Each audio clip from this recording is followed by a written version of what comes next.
Magandang gabi po sa lahat po ng mga kapatid at mga kapwa Kristiyano na nandyan po ngayon at patuloy pong sumusubaybay sa programang Mga Tinig sa Ilang.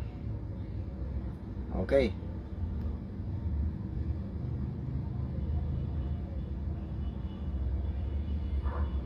Ayan. Ngayon ho ay araw po ng Biyernes, June 14, 2024.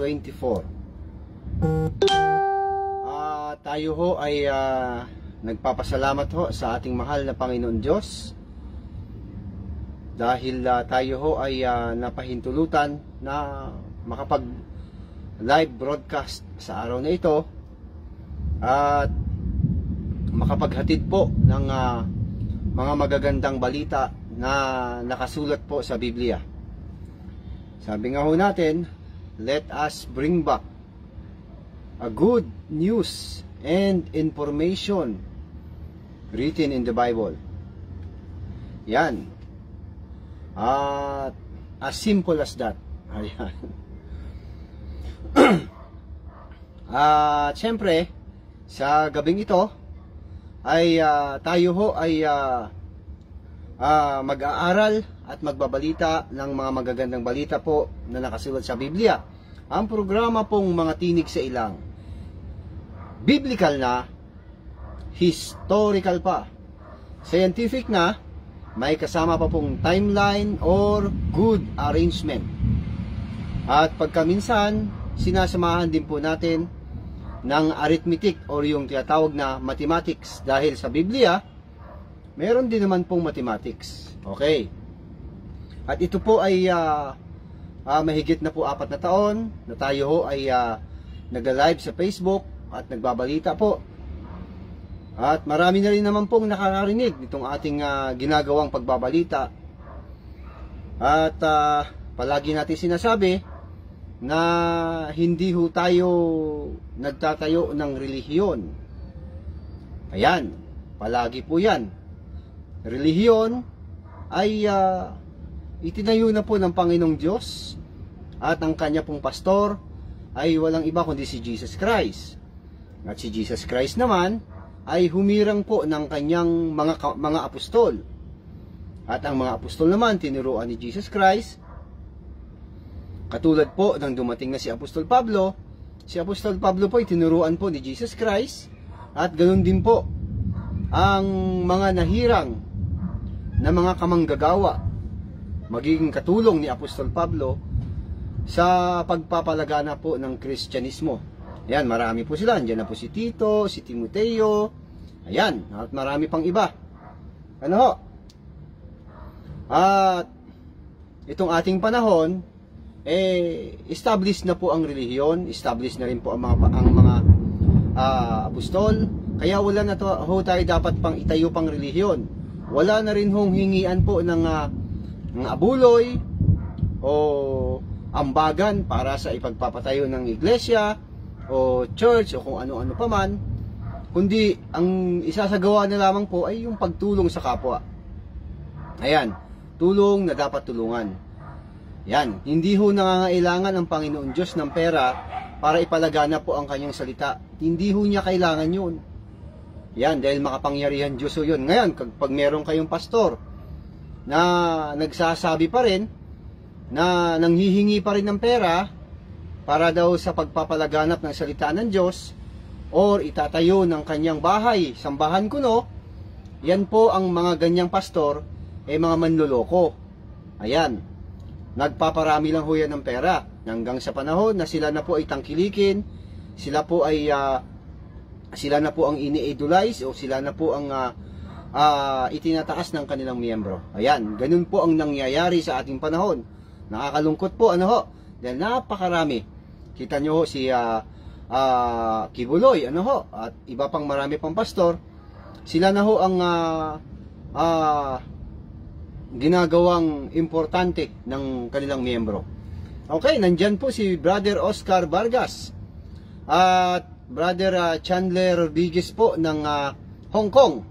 Ayan, silang dalawa po ay kapwa nating Kristiyano Ayan, at sa lahat po ng kanilang mga mahal sa buhay, kapwa ho nating Kristiyano at Kristiyana, si Brother Oscar Vargas at saka si Brother Chandler Rodriguez. Ayan, yan po yung ating mga kapatid at mga tagasunod po ni Jesus Christ.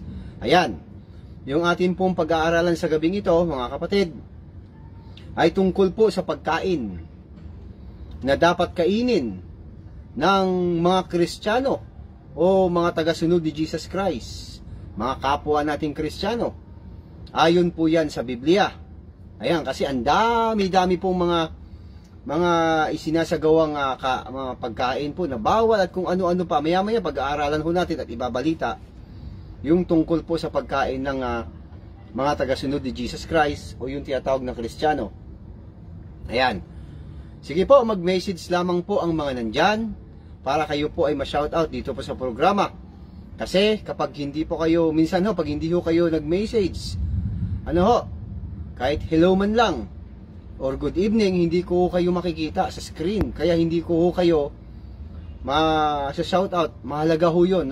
Itong gabing ito, tuwing Biyernes, kayo ho ay madikitan kaagad ng salitang kapwa Kristiyano. Kasi nandyan po yung pagpapala Ayan, kapag kayo po ay in-acknowledge at sinabihan po na kapwa Kristiyano, mag-message lamang po kasi hindi ko talaga nakikita. Okay. Sige po mga kapatid at mga kapwa Kristiyano. At bago ho tayo magpasimula ng ating paksa, meron ho kasing eto na naman kasi tayo ho ay may nagbabantay ho sa atin kung ano ho ating sinasabi tungkol po doon sa mga personal na bagay. Sinasabi ko lang ho ito, tungkol ho ito sa buhay ni Pastor Jacob Santos ni Black Widow Spider, dahil pilit na ho nating iniiwasan ito Kaya lang, mga kapatid at mga kapwa Kristiyano, hindi ho talaga maaaring hindi ko siya banggitin. Kasi ganito, may bago na naman siyang tawag dito, iskandalo na ginawa. Itong pastor na nagpapanggap na may Holy Spirit kuno, meron na naman siyang bagong iskandalong ginawa. At siyempre, hindi ho natin sasabihin kung sino ho ang nagbigay sa atin ng information, pero ito po ay isang source na mapagkakatiwalaan ho talaga, dahil sinend ho sa atin Hindi ko lang ho maaaring i-elaborate masyado dahil talagang hindi ho maganda. Ayan, nandyan po yung aking mahal na anak, si Bibialin. Ayan, sabi niya, good evening po at God bless sa lahat. Okay, ganito po. Mukhang kumukulog na ho,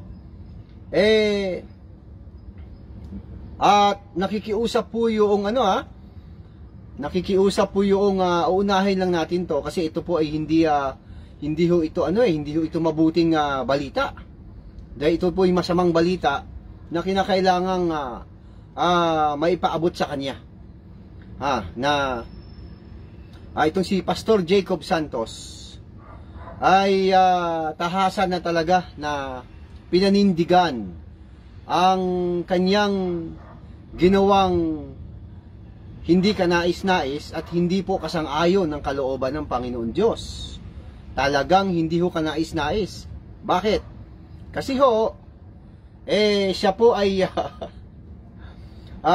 ang lakas pa ng loob magsama ng babae sa loob ng bangko at sa Walter Mart. Ayan. Yun po ay isang guro, isang ex niya na kanya niya dati at dahil ho yan ay na-trending, nakarating po sa dapat makarating. Ngayon, ang sabi ho ng mga tao ang kapal ng pagmumuka. Kaya dapat sabi nga ho ni EPJ kapag puno na salop. Ayan. Ngayon, ang panawagan ng nung dapat sabihin ano na may karapatan, dapat daw magbigay ng sustento. Ayan, kasi pinanindigan na niya ang kanyang ginawa. Kaya ngayon ay magbigay daw siya ng sustento para hindi na daw makarating kung saan pa dapat makarating. Dahil pag gumalaw itong mga tao na ito, may paglalagyan talaga. Ayan. Yan po Pastor Jacob Santos. Yung ipinapaabot sa'yo na dapat magbigay ka ng sustento. Hindi daw po pwede yung 500 lang sa isang linggo. Hindi po pwede yung 1,000 lang sa isang linggo. Ayan, saan daw makakaabot yan? Kaya humihingi sila ng marami na silang hinihingi na tulong kung paano dapat ang disiplina na gagawin sa'yo. Yan po yung pinapaabot. Kasi nakitaan ka na pinanindigan mo na ikaw ay talagang may kasama ka ng babae sa bangko, sinama mo na, at sa Walter Mart. Ayan. Sabi ko, hindi ho porket kasama sa bangko o sa Walter Mart, babae na kaagad. Hindi naman ganun. Ayan, kaya lang hindi magandang isipin na ang iyong pamilya, yung nagpapamilya ka, nagdoble-doble pa, tapos gaganunin mo rin naman pala. Pastor Jacob Santos yan po yung hindi ka nais-nais, hindi ho yan katanggap-tanggap. Mga kapatid at mga kapwa Kristiyano, at pinanawagan ko ho dyan sa kanyang mga miyembro, dyan sa kanyang iglesia na itinayo, yan, black, tall, and handsome. Ano ba na? Antindi, Brother Chandler, no? Black and tall. And handsome. Si Pastoy, wow. Parang si Will Smith, ano? Or si ano ba? Or si, The Rock. Black, tall, and handsome. Wow.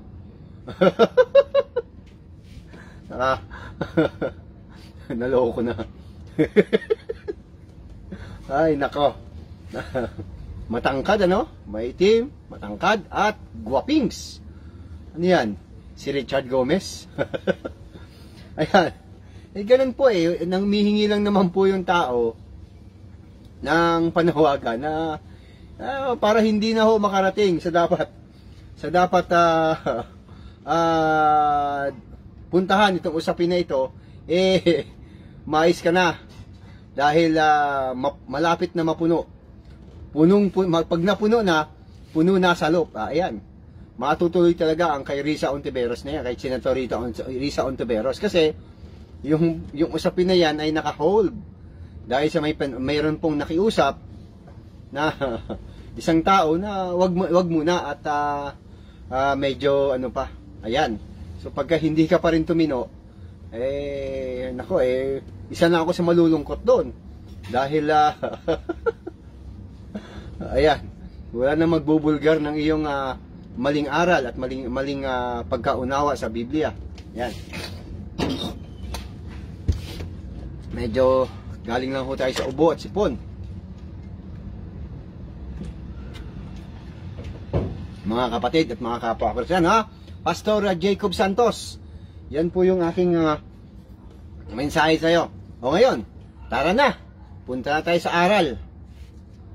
Sa aral na ikinakalat po ni Pastor Jacob Santos. Sabi ko, ang nandyan ho, maaari ko kayong mag-message para kayo ho ay ma-shoutout. Hindi ko ho talaga kayo nakikita ng ganong kadali. Paki-message lang po para kayo po ay ma-shoutout. Okay, sige.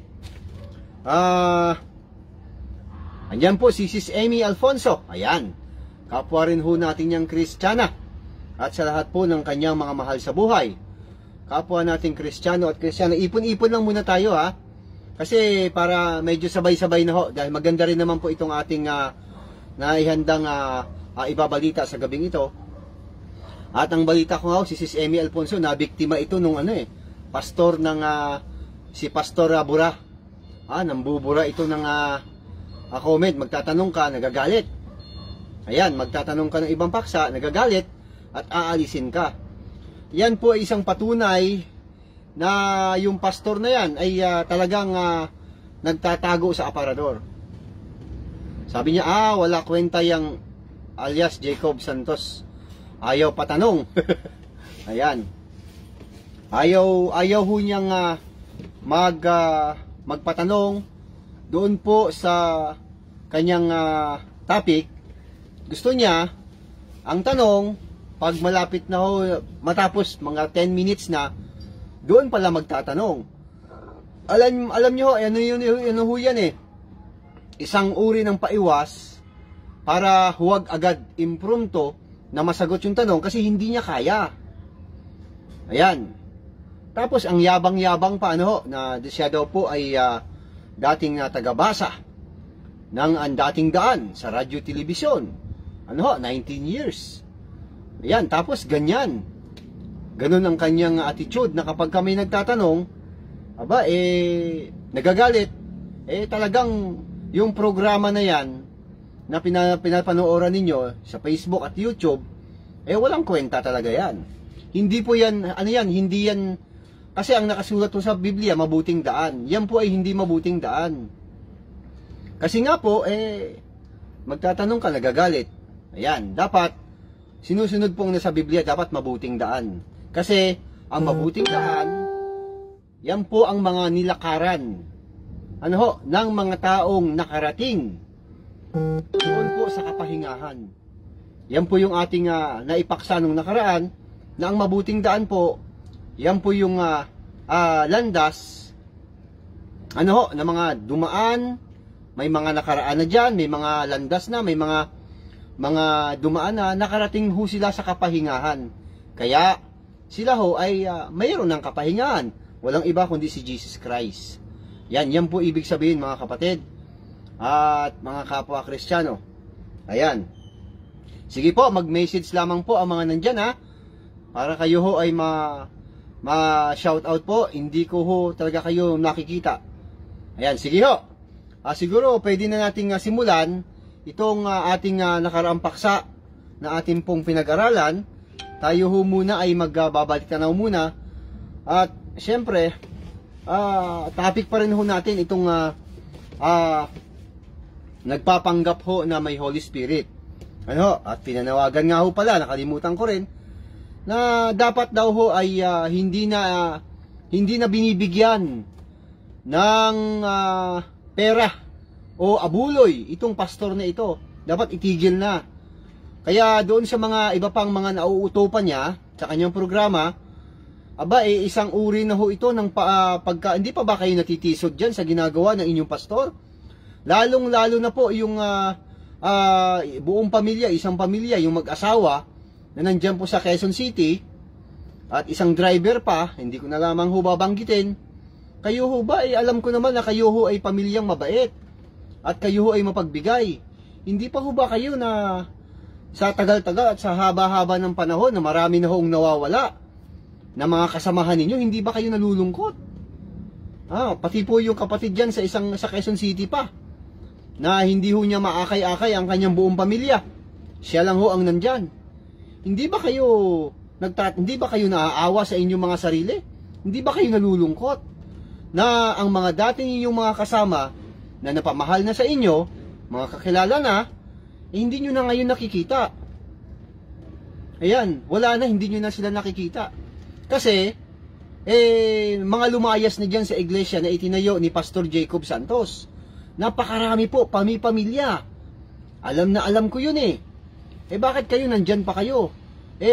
Ibig sabihin nung hunyan, kayo po ay mga nauuto. Hindi ba kayo natitisod? Ito na nga yung prueba. Sa aral na ikanyang sinasabi, ang kanyang pinagsasabi, palpak naman. Ayan. Sa pamilya, ganun din, palpak din. Hindi rin siya maayos magdala ng pamilya, kundi bagkus nagagalit din sa kanya, hanggang sa nilayasan na rin siya. Second time around na, nilayasan na rin siya ng kanyang pamilya.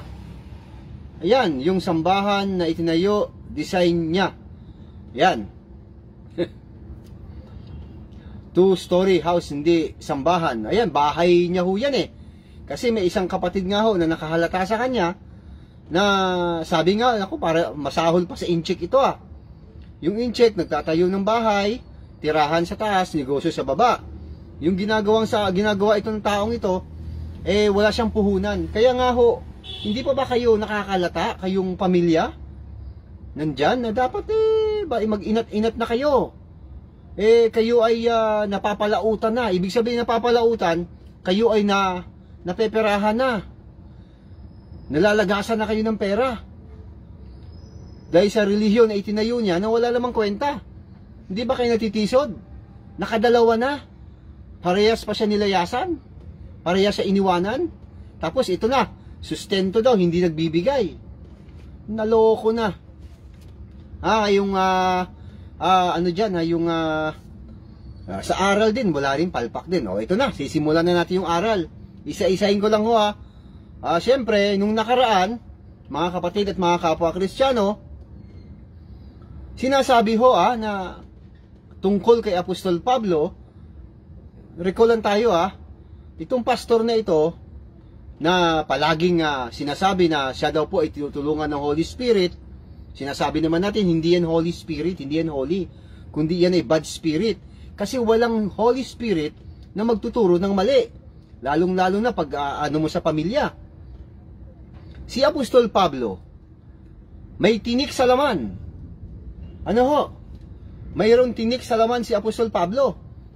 Ang tinik sa laman daw ni Apostol Pablo ay yung kanyang kapansanan. Yan. Mga kapatid at mga kapwa Kristiyano. May sinasabi po si Brother Oscar, basahin natin. Palibasa, hiwalay ang estado at relihiyon, kaya malayang makahingi ng abuloy ang mga huwad na mga ngaral upang magpayaman, walang batas laban sa abuloy. Ika po, tama, correct po kayo dyan, Brother Oscar, dahil wala naman talagang ganun. Kaya masasabi natin na itong mga pastor na ito, marami ang mga yan. Sila po ay kinakalakal talaga nila ang salita ng Diyos. Ayan, kaya sila yung mayaman. Sabi naman ni Brother Chandler at wala nga pong apostol na nagtayo ng sambahan like what is doing now. Ayan, okay, tama, correct. Wala ho kayong mababasa ng mga apostol na nag-ipon sila ng pera para ipantayo ng sinagoga. Walang ganon, kundi bagkos yung pera na kanilang naiipon, ang kanilang mga nalikom na pera, yun po ay dinadala nila sa Jerusalem. Yan po yung nakasulat. Sa Jerusalem hula lahat yan ibabagsak dahil kailangan nila magbigay ng ayuda doon dahil tinamaan talaga sila doon ng kahirapan na isinasagawa po ng Roman Empire. Kailangan nila magbigay ng ayuda. Sira na ho ang negosyo ng mga kapwa nating Kristiyano o yung kanilang hanap buhay sa panahon na yan sa Jerusalem, partikular sa Judea, dahil malapit-lapit na ho silang umaklas dyan sa Roman Empire. Hindi na ho sila nagbabayad ng buwis, kaya pinapahirapan na sila ng Roman Empire. Yan po yung katotohanan dyan. Yan ang history. Yan, kaya wala hong mababasang nagtayo ang mga apostol ng kanilang mga bahay-sambahan. Okay. O ngayon, balik tayo doon. Sabi dito sa 2 Korinto 2:7, at nang ako'y huwag magpalalo ng labis dahil sa kadakilaan ng mga pahayag, ay binigyan ako ng isang tinik sa laman, ng isang sugo ni Satanas upang ako'y tampalin, nang ako'y huwag magpalalo ng labis. Yung tinik sa laman na binabanggit ho ni Apostol Pablo, sabi ho ng inyong pastor yung pastor ho na nagpapanggap na may Holy Spirit kuno, si Pastor Jacob Santos, ay ano daw po ito? Ito daw po ay kapansanan sa mata. Yan, pagkakaroon po ng kapansanan ni Apostol Pablo sa mata. Ayan, kaya yun daw po ang tinik sa laman. Siya daw po ay nakaladkad, na sinaktan ng mga tao, kaya nagkaroon ho siya ng kapansanan sa mata. Yan daw po ang tinik sa laman. Yan, very good talaga yung pastor nyo. Ayan, hindi naiintindihan ang ibig sabihin ng Panginoon Diyos sa pamamagitan po ni Apostol Pablo. Hindi ho kapansanan sa mata ang dahilan kaya sinabi ni Apostol Pablo na yan ay tinik sa laman. Ano ho, yung kanyang kapansanan sa mata? Hindi ho. Ang kapansanan ho o yung tinik sa laman na naranasan po o sinabi ni Apostol Pablo doon sa binasa natin, yung tinik sa laman ay yung pong pagiging Saulo. Ganun lang po, as simple as that. Ayan, sabi ni Bali Chan na tinamaan ng litik. Hindi po yun na kapansanan sa mata, kasi yan po ay hindi po yan magiging tinik sa laman. Kahit ikaw ay may kapansanan sa mata, ikaw ay pilay, ikaw ay kuba, etc. etc. Hindi po yan kapansanan, hindi po yan tinik sa laman para magpahina sa iyo. Ayan, ang tinik sa laman na binabanggit ni Apostol Pablo, yun po yung kanyang pagiging Saulo. Dahil ang Saulo, yan po yung binanggit ni Jesus Christ. Saulo, Saulo, bakit mo ako inuusig? Ayan. Kung walang abuloy, makikilala ang tunay na iglesia na hindi magigiba. Tama, kasi nga po, hindi naman nangangailangan ng pera ang Diyos para ipagtayo ng kanyang templo, pagtayo ng kanyang sambahan. Hindi siya nangangailangan noon kasi nga established na eh. Ibig sabihin, nakatayo na. Itinayo na po yan ni Jesus Christ eh. Hello. Kaya ano pa asahan mo? Kaya sabi ko nga po, yung mga relihiyon o iglesia sa ating panahon na umiiral ngayon, marami po dyan mayayaman. Yung kanilang mga mahal sa buhay, mga anak, mga apo, nakakapag-aral sa mga eksklusibong mga eskwelahan. Natutulog sila sa malamig na bahay, sa aircon. Maganda pag may bagyo, hindi nila kailangan pang maglipat ng bahay kasi matibay na ang kanilang bahay. Pagka nagkaroon po ng mga problema sa kalusugan, meron silang doktor, tatawagin lang. Meron nga dyan, senador na yung anak eh. Di po ba? Dahil sa reliyon. Yan, meron din na congressman dyan sa kongreso. Dahil din sa relihiyon. Ayan, yun po yung problema. Na marami din po, siyempre si Kibuloy nandyan. At sino pa? Marami pang iba. Hindi na lamang ho tayo magbanggit. Kasi kinakalakal nga po ang salita ng Panginoon Diyos. Yan po hindi po pwede. Ayan, hindi po nangangailangan ng salapi ang Panginoon. Ayan, tulad niyan, ang aral nila, kayang-kaya naman tibagin eh. Ayan, ganoon si Pastor Jacob Santos, nagtayo siya ng kanyang bahay. Po sasabihin, yan daw po ay bahay ng Diyos. Yan daw po ay bahay sambahan. Pero ang katotohanan, bahay niya. Ayan na nga, at ang katotohanan niyan, eto na, may babae na siya. Ayan. Sabi ko nga po sa unang-una pa lang, yan ay hindi po yan magiging mapayapa. Yung kanyang bahay na yan, oh. May bahay nga siya. Wala naman siyang pamilya. Hello. Yan po mga kapatid at mga kapwa Kristiyan. Sa aral, wala rin. Palpak din. Yan si Apostol Pablo, hindi po kapansanan sa mata ang kanyang tinik sa laman. Alam nyo ba bakit ko po sinabi uli ito? Kasi meron niya nagtanong sa kanya na dapat daw ako harapin. Dapat na akong harapin kasi ipagtatanggol niya ang kanyang sarili. Sabi ko, malabong mangyari na harapin niya ako dahil yan ay nagtatago sa aparador. Takot yang pastor na yan. Yan, si Sis Amy Alfonso lang nagtanong nadali. Ayan, nagagalit ka agad mga kapatid at mga kapwa Kristiyano. Yan po ibig sabihin na yung tinik sa laman ay yung pagiging Saulo. Kaya nga po, pinalitan ang kanyang pangalan na Apostol Pablo. Pablo na siya.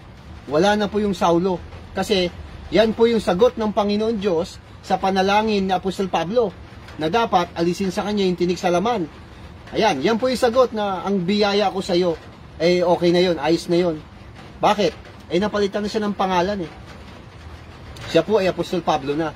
So, ibig sabihin, wala na yung Saulo na yon. Yan po ang kanyang tinik sa laman na doon siya talaga nahihirapan, mga kapatid at mga kapwa Kristiyano. Yan, umuulan na kasi dito sa akin.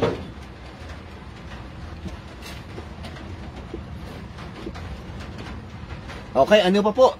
Ang palpak. Ito yung nakaraan lang na aral ni Pastor Jacob Santos tungkol doon sa nakasulat. Sinabi ni Apostol Pedro tungkol doon sa magugunaw ang o mawawasak ang daigdig, mapupugnaw sa matinding init. Ayan. Nakasulat po yan sa ikalawang Pedro 3 Gs po o 2. Ikalawang Pedro 3 Gs. Basahin lang po natin. Ngunit ang araw ng Panginoon ay darating tulad ng isang magnanakaw.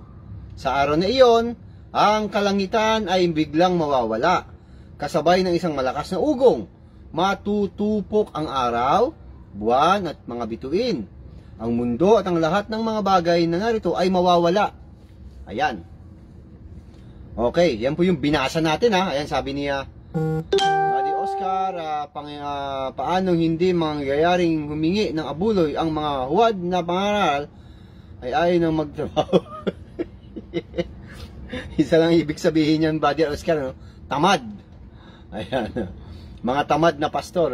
Kasi easy money lang sa pagiging pastor. Napakarami nilang pagkakakitaan. Ang galing-galing nila, ginagamit nila yung matatamis na pananalita para magkapera. At ako, ito si Pastor Jacob Santos. Sa birthday niya, magbubukas na naman ito ng alkansya. Itong mga miyembro niya, kawawa naman 6 months na ipunin yung alkansya. Tapos pa birthday ni Pastor Jacob Santos, doon mo yan bibilangin. Tapos ibibigay mo sa kanya. Wow, tinamaan ng magaling itong pastor na ito Kaya wag ho kayong maniniwala sa pastor na yan. Yan, sabi ni Sis Emmy Alfonso, true, kaya nawalan ako ng gana na makinig at share pa. Walang kwentang preacher yan.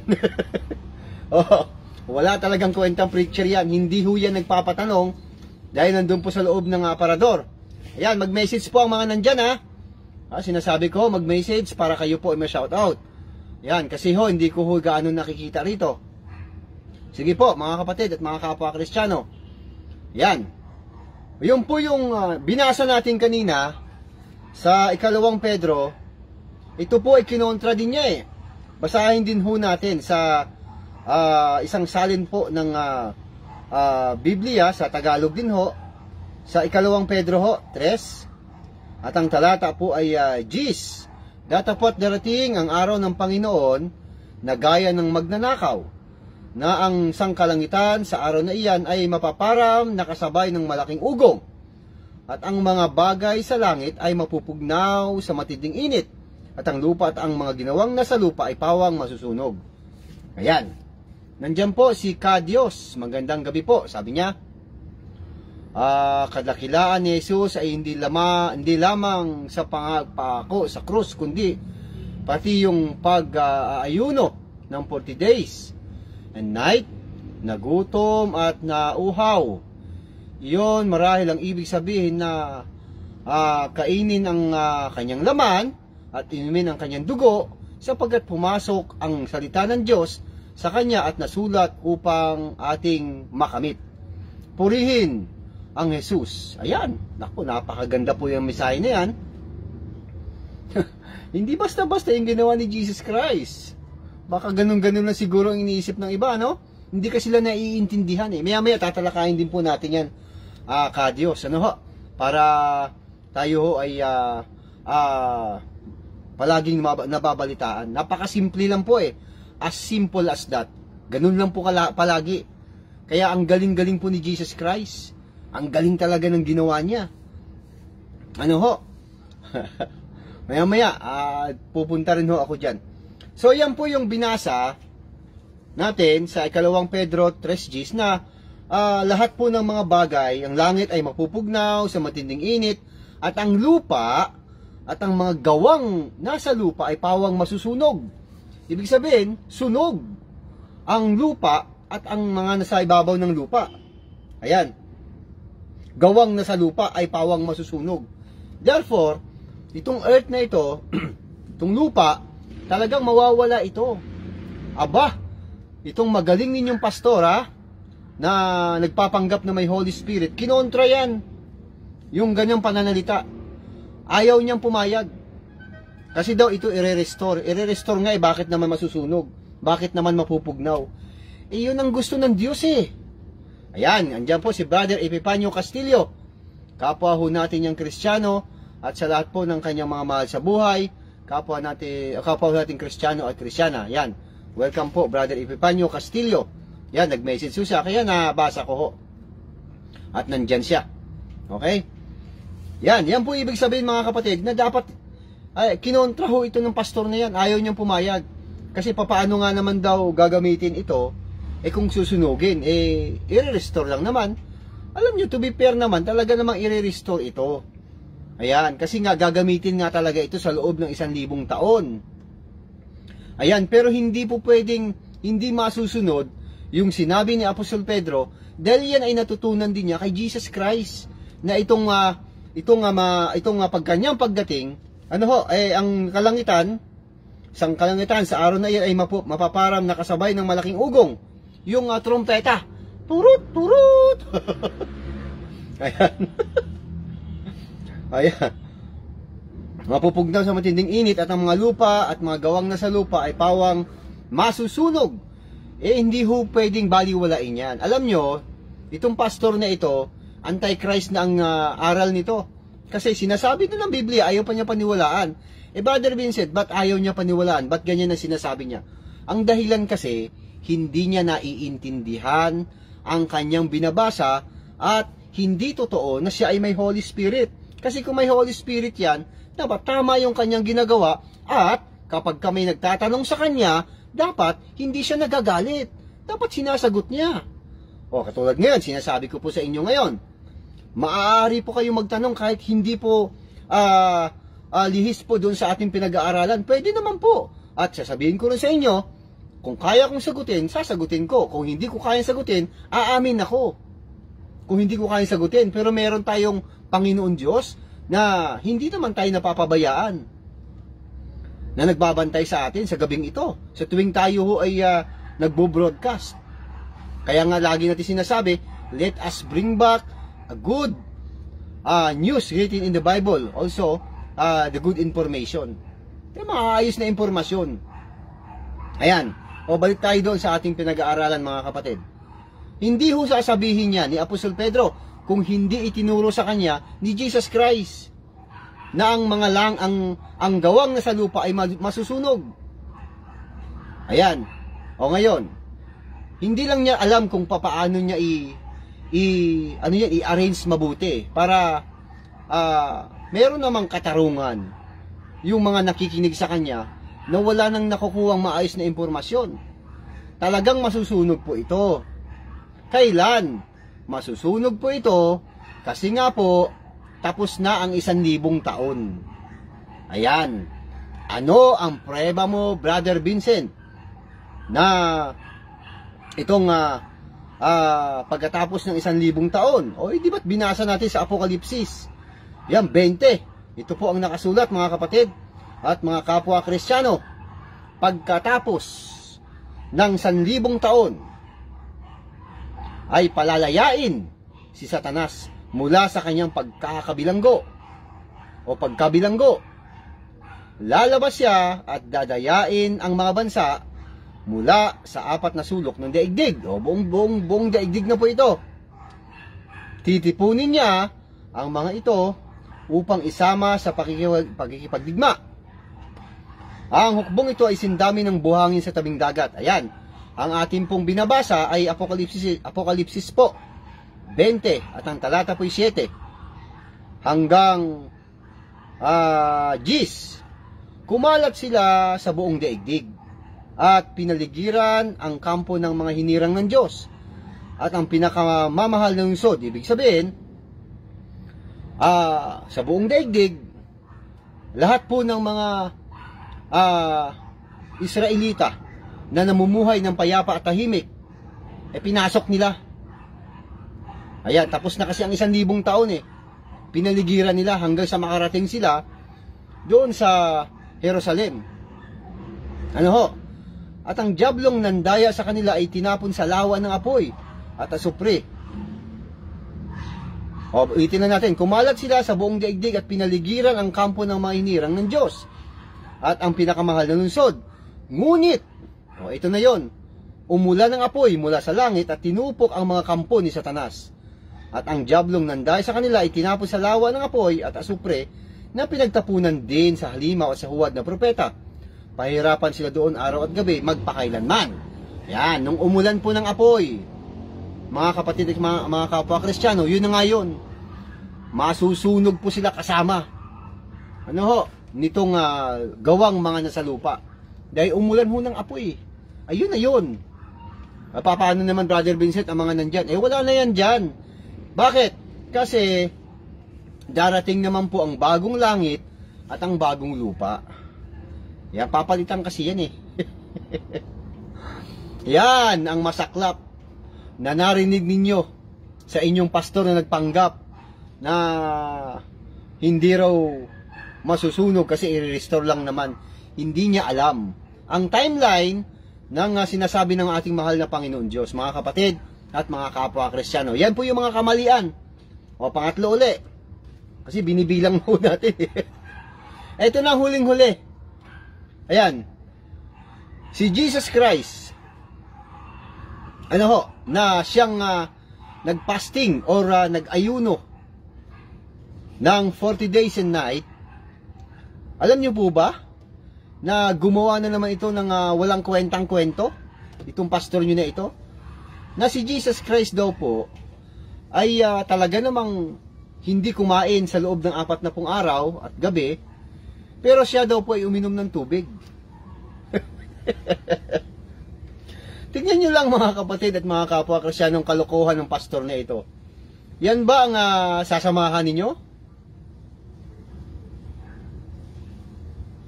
Yan, sabi ni Brother Epifanio Castillo, dapat bang turuan muli para matuto, mga kapatid? Ayan, yung tanong po ni Brother Epifanio Castillo, ito po, basahin natin yung sagot. Okay, tayo nagtanong. Sasagutin ka agad natin dahil kayang-kaya naman sagutin. Sa Hebreo 6 po ito po ang sagot sa tanong ni Brother Epifanio Castillo. Sabi dito, kaya't iwanan natin ang mga panimulang aralin tungkol kay Kristo at magpatuloy tayo sa mga aral na para sa mga sapat na gulang na. Tigilan na natin ang muling paglalagay ng pundasyon tungkol sa pagtalikod sa mga gawang walang kabuluhan at tungkol sa pananampalataya sa Diyos, tungkol sa mga iba't ibang seremonya ng paglilinis at pagpapatong ng mga kamay, at tungkol sa muling pagkabuhay ng mga patay at sa hatol na walang hanggan. Magpatuloy nga tayo at iyan ang gagawin natin kung loloobin ng Panginoon Diyos. Ibig sabihin,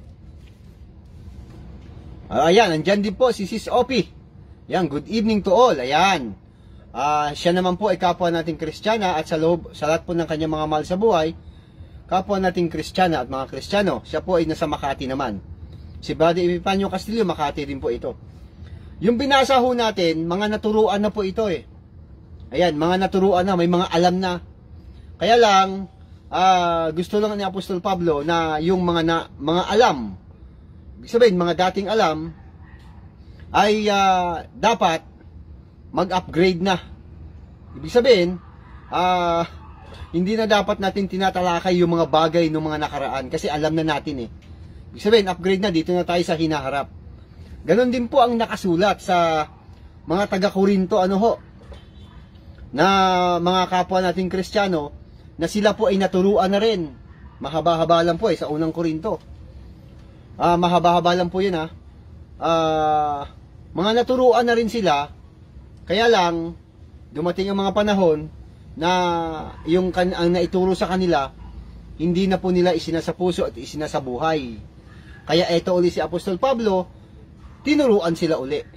Ayan, yan po yung sagot doon sa tanong ni Brother Epifanio Castillo.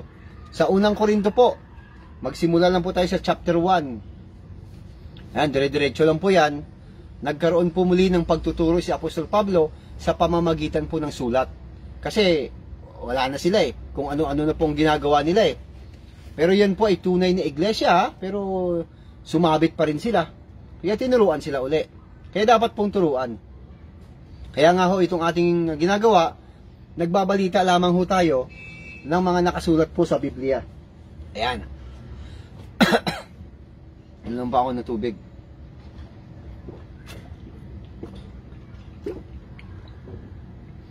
Ayan.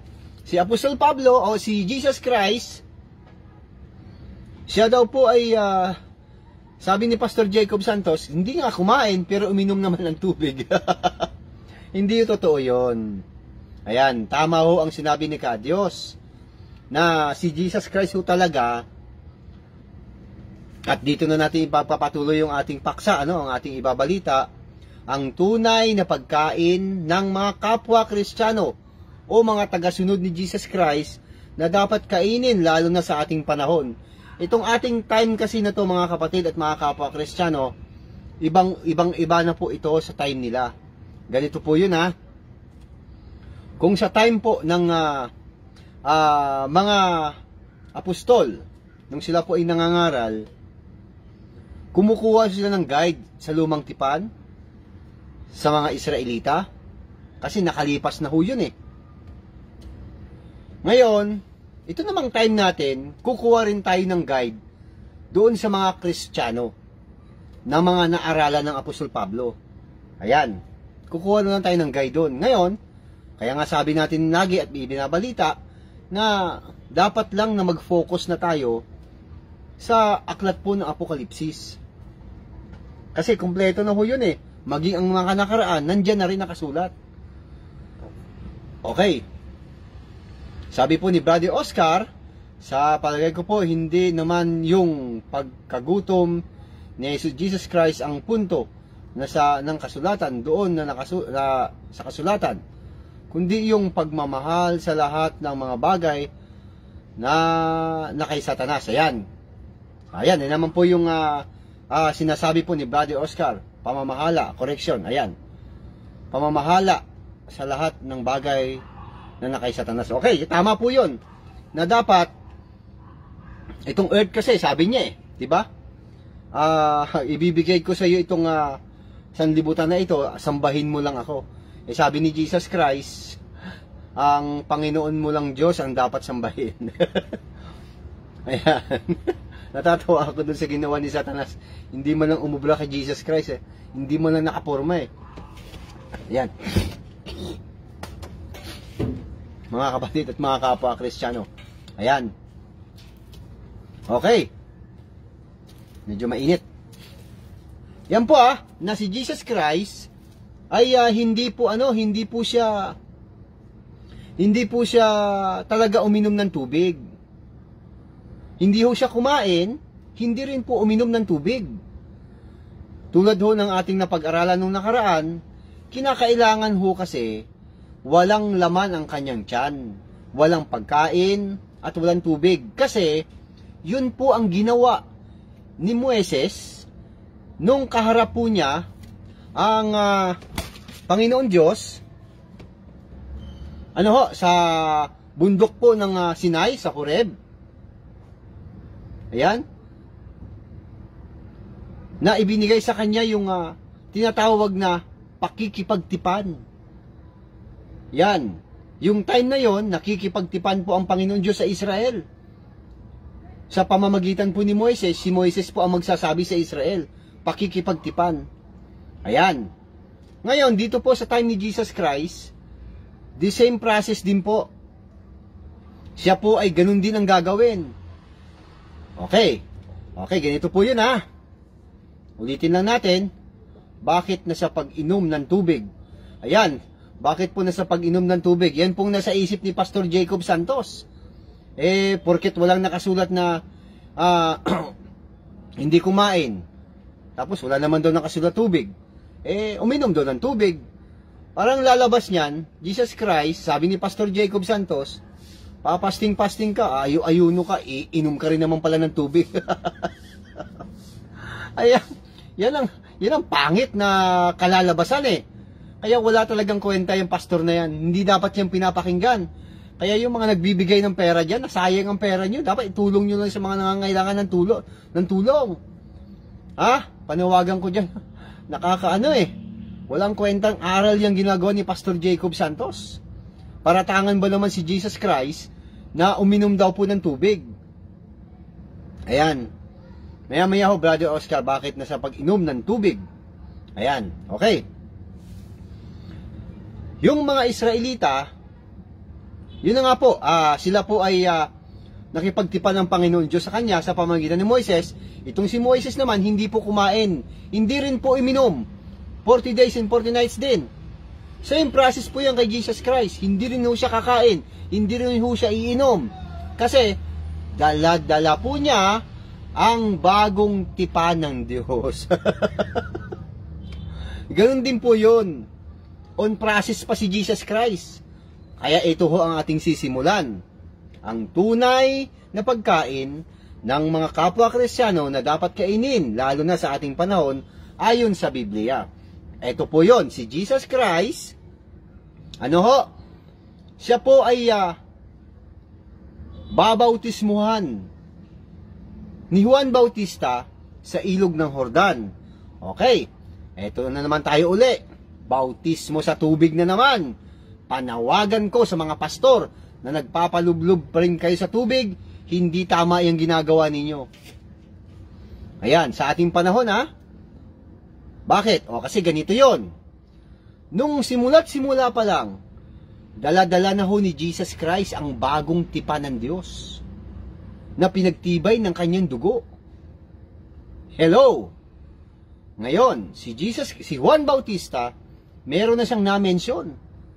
Binabautismuhan ko kayo sa tubig bilang tanda ng inyong pagsisisi at pagtalikod sa kasalanan. Ibig sabihin, yung title ng pagbautismo sa tubig, paglublob sa tubig, immersion, pagsisi at pagtalikod sa kasalanan. Kaya lahat ng nabautismuhan sa tubig, sa ilog ng Jordan, lahat ng nagpabautismo kay Juan Bautista, yan po ay mga nagsisi at tumalikod sa kasalanan. Sila po ay mga Israelita. Sila kasi ang mga sumabit nagkaroon sila ng problema sa Panginoon Diyos. Dahil hindi nila sa pagsunod sa Panginoon. Ayan, kaya, eto na. Si Juan Bautista, inutusan ng Panginoon Diyos para sila ay ilublob sa tubig at talikuran. Ano ho? Kung ang kay Juan Bautista po, paglublob sa tubig, ang kay Jesus Christ naman, pag-inom sa tubig. Yan po, hindi ko na matiis, Brother Oscar Ayan. Okay. Yan po yung ilulublob sa tubig. O ngayon, eto na. Paparating na ho si Jesus Christ. Pero bago yan, may sinabi si Juan Bautista na binabautismuhan ko kayo sa tubig bilang tanda ng pagsisi at pagtalikod sa kasalanan. Delikado na mag-ayun si Jacob Santos. Ngayon, pag nauunawa para sa pagpapagaling. Ayan. Okay. Eto na. Lahat ng babautismo ni Juan Bautista sa ilog ng Jordan sa tubig, ang significant nun, para tumalikod at magsisi sa kasalanan. Eto na ngayon, dumating na si Jesus Christ, yung kordero ng Diyos. O ito na po yun from the beginning from the very start, si Jesus Christ po ay nagpabautismo sa tubig, sa ilog ng Jordan kay Juan Bautista. Ayan, Mateo 3. Ano po, ang nakasulat siya sa Mateo 3, ang talata po ay, ito po ang nakasulat. Sa 3 po, 3:13 ng Mateo. Basahin ko po Dumating si Jesus sa ilog ng Jordan mula sa Galilea upang magpabautismo kay Juan. Yan talaga pakay ni Jesus Christ. Yan talaga ang kanyang pakay. Magpabautismo kay Juan Bautista. Ngunit tinangka ni Juan na pigilan siya at sinabi, ako po ang dapat magpabautismo sa inyo. Bakit kayo nagpapabautismo sa akin? Yun po yung naging conversation ng dalawa. Sabi ni Juan Bautista, ako dapat magpabautismo sa iyo. Bakit magpapabautismo ka sa akin? Sabi ni Jesus Christ diyan, hayaan mo nang mangyari ito. Ayan. Hayaan mo ito ang mangyari ngayon sapagkat ito ang nararapat nating gawin upang matupad ang kalooban ng Diyos. Ayon, yung pala yung dahilan. Kalooban pala ng Panginoon Diyos na si Jesus Christ ay magpabautismo sa tubig sa ilog ng Jordan. Eto ngayon si Juan Bautista, ayaw siyang bautismuhan kasi ang nasa isip ni Juan Bautista, hello, lahat ng kanyang binabautismuhan ang utos sa kanya ng Panginoon Diyos. Dahil inutusan din yan ng Panginoon Diyos si Juan Bautista eh. Ang utos sa kanya, magpabautismo sila sa tubig para tanda ng kanilang pagsisisi at pagtalikod sa kasalanan. Ngayon, tanong, si Jesus Christ ba nagpabautismo sa tubig? Ang sagot, oo. Ibig ba sabihin si Jesus Christ tumalikod sa kasalanan at nagsisi sa kanyang kasalanan? Yan ang dapat maintindihan. Yan ang dapat pansinin nitong mga pastor na ito. Lalo na yung nagpapanggap na may Holy Spirit. Nauna po ang bautismo bago ang ayuno, mga kapatid at mga kapwa Kristiyano. Kaya nga, iniisa-isa ko yan eh. Dahil sa chronological study po tayo eh. Yan po ang wala sa iba. Banat lang ng banat, pitas dito, pitas doon, tapal dito, tapal doon. Magagaling sila ng mga verse. Magtanda ng mga verse, pero mali na po ang galangin na ginagawa. Hindi na po, wala na po sa chronological study. Ayan, nabautismo si Jesus Christ. Tanong, siya ba'y may kailangan magtalikod sa kailangan ba siya magsisi at magtalikod sa kasalanan? Wala. Walang ganun. Si Jesus Christ po ay banal. Ayan. Basahin ho natin sa sulat po ni Apostol Pedro. Dito po sa unang Pedro 3. Ayan. Sa unang Pedro po 3:18. Ito po ang ating mababasa, mga kapatid at mga kapwa Kristiyano Ayan.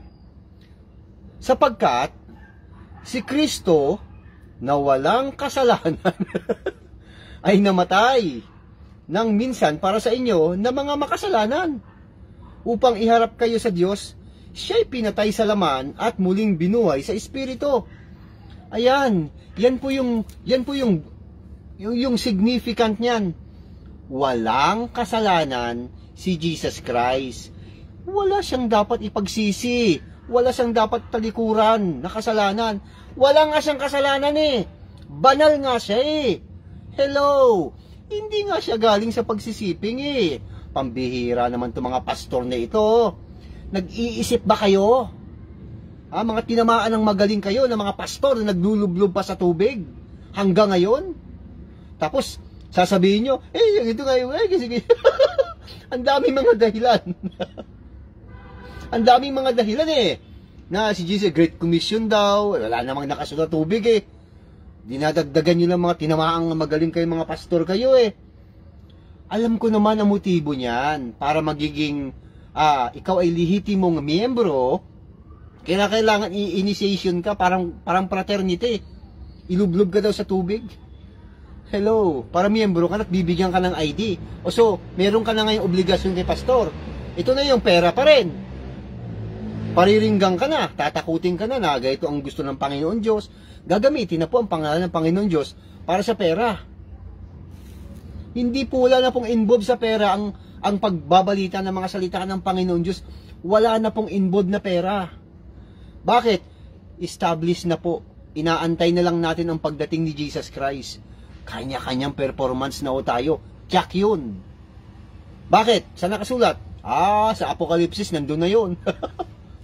Yung mga performance ng mga Kristiyano. Si Jesus Christ mismo nagsabi nun. Kaya, si Jesus Christ, walang dapat talikuran, pagsisiyan na kasalanan, pero nagpalublob pa rin ho siya sa tubig. Ano ang ibig sabihin nun? Kasi nga po, kalooban ng Diyos yun. Na alin? Nasa simula't simula pa lang, lahat ng nabautismuhan ni Juan Bautista sa tubig, nang wala pang pagbabautismo kay Jesus Christ, valid yun. Pero, nung si Jesus Christ na po ang nabautismuhan sa tubig, lahat po ng kasalanan lahat ng pagsisisi at pagtalikod sa kasalanan, bit na ni Jesus Christ. Therefore, siya na bahala. Kaya hindi na po natin kailangan pa magpalublob sa tubig. Bakit? Ginawa na ni Jesus Christ yun eh. Yan ang ibig sabihin yan. The same process yan nung siya po'y nakapako sa krus. Siya rin po ang walang kasalanan, pero siya po'y nandun. Nandyan din po si Brother Balong, Kalamaan. Magandang gabi po mga kapwa Kristiyano at Kristiyana. Ayan, siya po ay nasa Makati din po. Ayan, siya po ay kapwa rin ho nating Kristiyano at siyempre, sa lahat po ng kanyang mga mahal sa buhay, kapwa nating Kristiyano at Kristiyana. Ayan, welcome po Brother Balong, Kalamaan. At sa iyong pamilya po ay, kayo po ay mga isang pamilya ho, mga tagasunod ni Jesus Christ itong mga ito. Ayan, nag-aantay din po ito sa muling pagbabalik ng ating mahal na Panginoong Hesus. Ayan. Okay. Kaya, lahat ng nabautismuhan, o lahat po, nung nabautismuhan na si Jesus Christ sa tubig, yan, ano po ang sabi ni Juan Bautista? Ang darating na kasunod ko, ang siyang magbabautismo sa inyo sa Espiritu Santo at apoy. Therefore, kinuha niya na ang gawain ni Juan Bautista. Siya na ngayon ang magbabautismo sa tubig at Espiritu Santo. Kasi binautismuhan na siya rin sa tubig eh. Kaya, sakop na lahat. Pag ikaw ay nabautismuhan ni Jesus Christ, kasama na tubig doon. Bakit? Eh nagpalublob na siya sa tubig eh. Kinuha niya na yun eh. Yan ang ibig sabihin nun.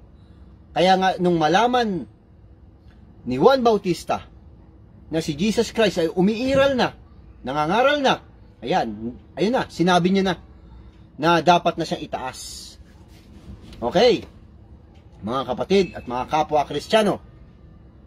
O ngayon, pagkatapos hong mabautismuhan ni Jesus Christ, ayan, kaya pala may bautismo sa apoy, brother. Opo, yung bautismo sa apoy, meron din po yon. Ngayon, eto na, si Jesus Christ po, ay matapos ng mabautismuhan sa tubig, meron na siyang Holy Spirit, siya po ay napasa Espiritu at dinala sa ilang. Ito na siya ngayon. Si Jesus Christ ay nag-ayuno, nag-fasting, hindi ho siya kumain, hindi ho siya uminom ng tubig noon. Kinakailangan, walang laman ang kanyang tiyan. Bakit? Haharapin niya ngayon ang prinsipe ng sanlibutan. Walang iba kundi si Satanas. Yan, haharapin niya ngayon. Dala-dala ni Jesus Christ ang bagong tipan ng Diyos. Yan, o ngayon, nung matapos na po siyang, malapit na pong mag 40 days. Ano ho? Mag 40 days ha, kaya sabi ko 40 days kasi nauna ang night. Days na lang, yung liwanag. Tinukso na siya ng dyablo, ni Satanas. Ano ang kauna-unahan? Eh, siyempre, sa wakas, nagutom siya. Kaya inuna ni Satanas na kung ikaw ang anak ng Diyos, gawin mong tinapay ang batong ito. Pero ang sagot ni Jesus Christ, eto, hindi lamang sa tinapay nabubuhay ang tao, kundi sa bawat lumalabas sa bibig ng Diyos. Hello. Basahin nga natin. Naloko na. Okay, Mateo 4 po. Ito po ang ating mababasa.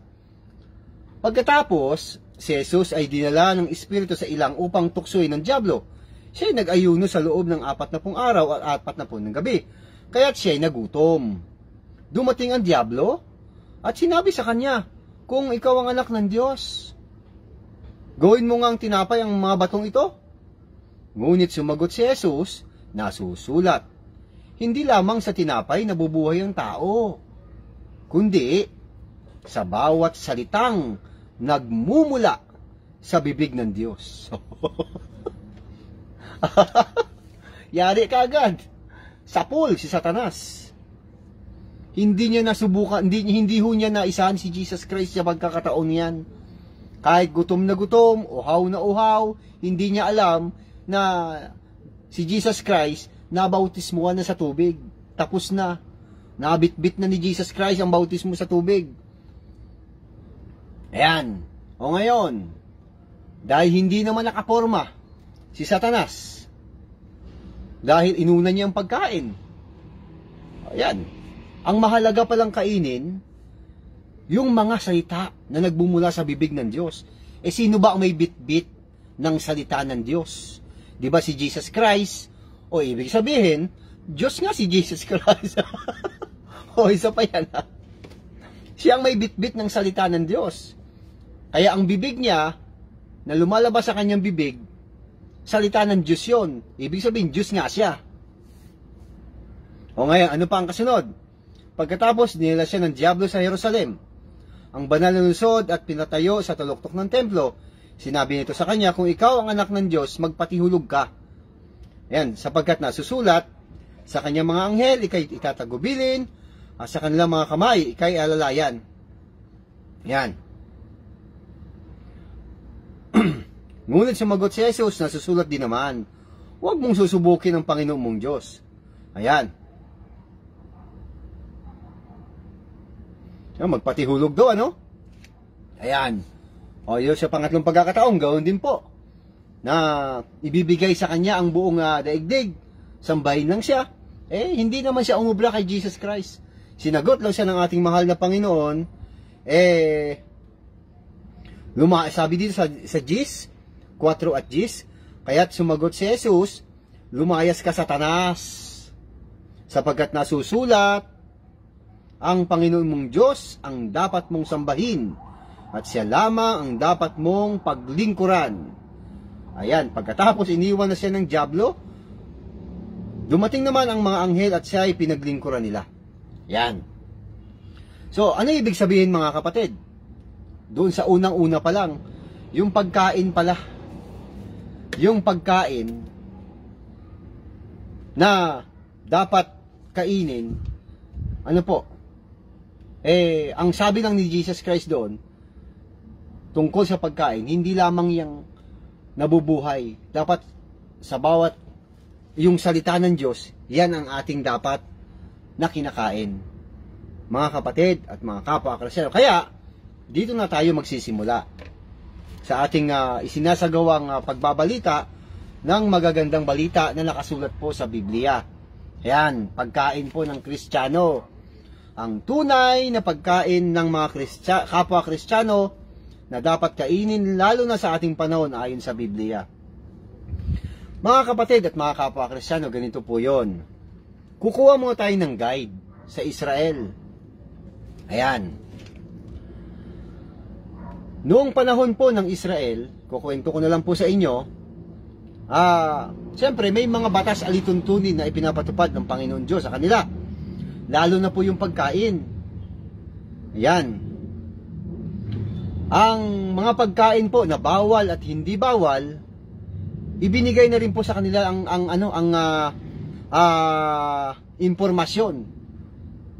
Ano po, sa pamamagitan ni Moises. Nakasulat po yan sa Levitico 11, 1 hanggang 46. Andiyan po, mahaba po masyado. Yan po yung mga impormasyon na dapat kainin at hindi kainin ng mga Israel. Ganun din po, nakasulat sa Biblia, sa Exodo naman, 12:9 hanggang 10, mga pagkain po na mas maganda, basahin na lang natin, medyo hindi naman siya masyadong mahaba. Sa Exodo po, 12. Ayan. Ang talata po'y 9 hanggang 10. Ito po ang ating mababasa. Huwag ninyong kakainin ng hilaw o nilaga ang hayop, kundi lilitsunin ninyo ito ng buo, kasama ang ulo, mga pata at mga laman loob. Huwag kayong magtitira para sa kinabukasan. Kung may matira, kailangan sunugin kinaumagaan. Ito po yung mga impormasyon na dapat kainin. Ngayon, ano pa po ang hindi dapat kainin? 15. 12:15 ng Exodo. 7 araw kayong kakain ng tinapay na walang pampaalsa. Ayan. So, unang araw pa lamang, alisin ninyo sa inyong tahanan ang lahat ng pampaalsa, sapagkat ititiwalag ang sino mang kumain ng tinapay na may pampaalsa sa loob ng 7 araw na iyon. Yan, isa pa yon. Pampaalsa. Nandiyan po si Aladin Gregorio. Hello, good evening Brad. Ayan, shout out po kay Sis Amy Alfonso. Si Brother Aladin Gregorio. Ayan. Sinashout out niya si Sis Amy Alfonso. Ayan, kapwa ho natin yung Kristiyano. At syempre, sa lahat po ng kanyang mga mahal sa buhay, kapwa nating Kristiyano at Kristiyana, si Brother Alading Gregorio. Sa ating Kristiyano, bawal nga ba ang baboy? Ayan, maya-maya ho ng konti. Atin pong pag-aaralan ang baboy. Ayan, iniisa-isa lang ho natin, Sis Amy, itong tungkol po sa pagkain ng Kristiyano. Ayan. Ngayon, bawal pong kainin sa Israel yung pong may mga pampaalsa. Ayan. Ngayon, meron din pong iba pang mga bawal kainin, ano ho, sa panahon po ng Israel. Ayan. At siyempre, sa kanila, bawal din ang baboy. Ayan, sa panahon ng Israel. Ngayon, mga kapatid at mga kapwa Kristiyano, yan po yung sinasabi natin, ano ho. Basahin na rin na ho natin na Exodo 16. Isa pa po ito 1 hanggang 5. Ayan. Isa rin po sa kanilang kinakain yung mana. O basahin ho natin Mula sa ilim, 16 po ito Exodo 16. 1 hanggang 5. Mula sa ilim, nagpatuloy sa paglalakbay ang mga Israelita at 15 araw ng 2 buwan mula sa sila'y lumabas sa Ehipto nang sila'y dumating sa ilang ng Sin sa pagitan ng Elim at Sinai. Ang mga Israelita ay nagreklamo kina Moises at Aaron. Sinabi nila, mabuti pa sa amin, pinatay na kami ng Panginoon sa Ehipto. Doon nakakakain kami ng karne at tinapay hanggang gusto namin. Dito naman sa ilang na pinagdalhan ninyo sa amin, mamamatay kami sa gutom. Sinabi ng Panginoon kay Moises, pauulan ko kayo ng tinapay mula sa langit. Ayan. Magpapaulan po ng tinapay mula sa langit. Ayan, yan po yung mana, nakakainin nila ng mga Israelita sa panahon na yan.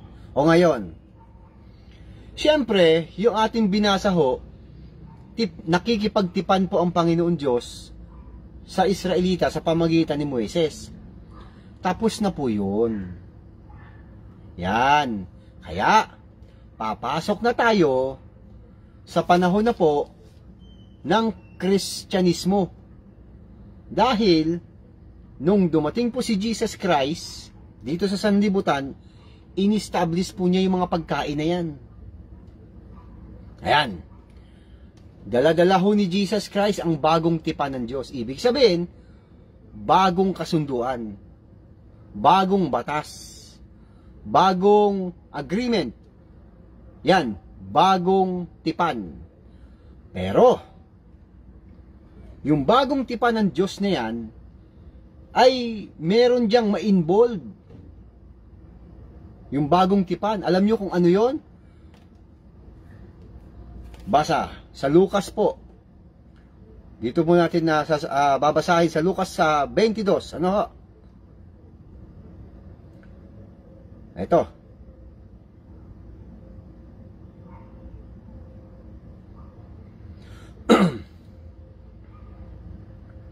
Sa Lucas 22.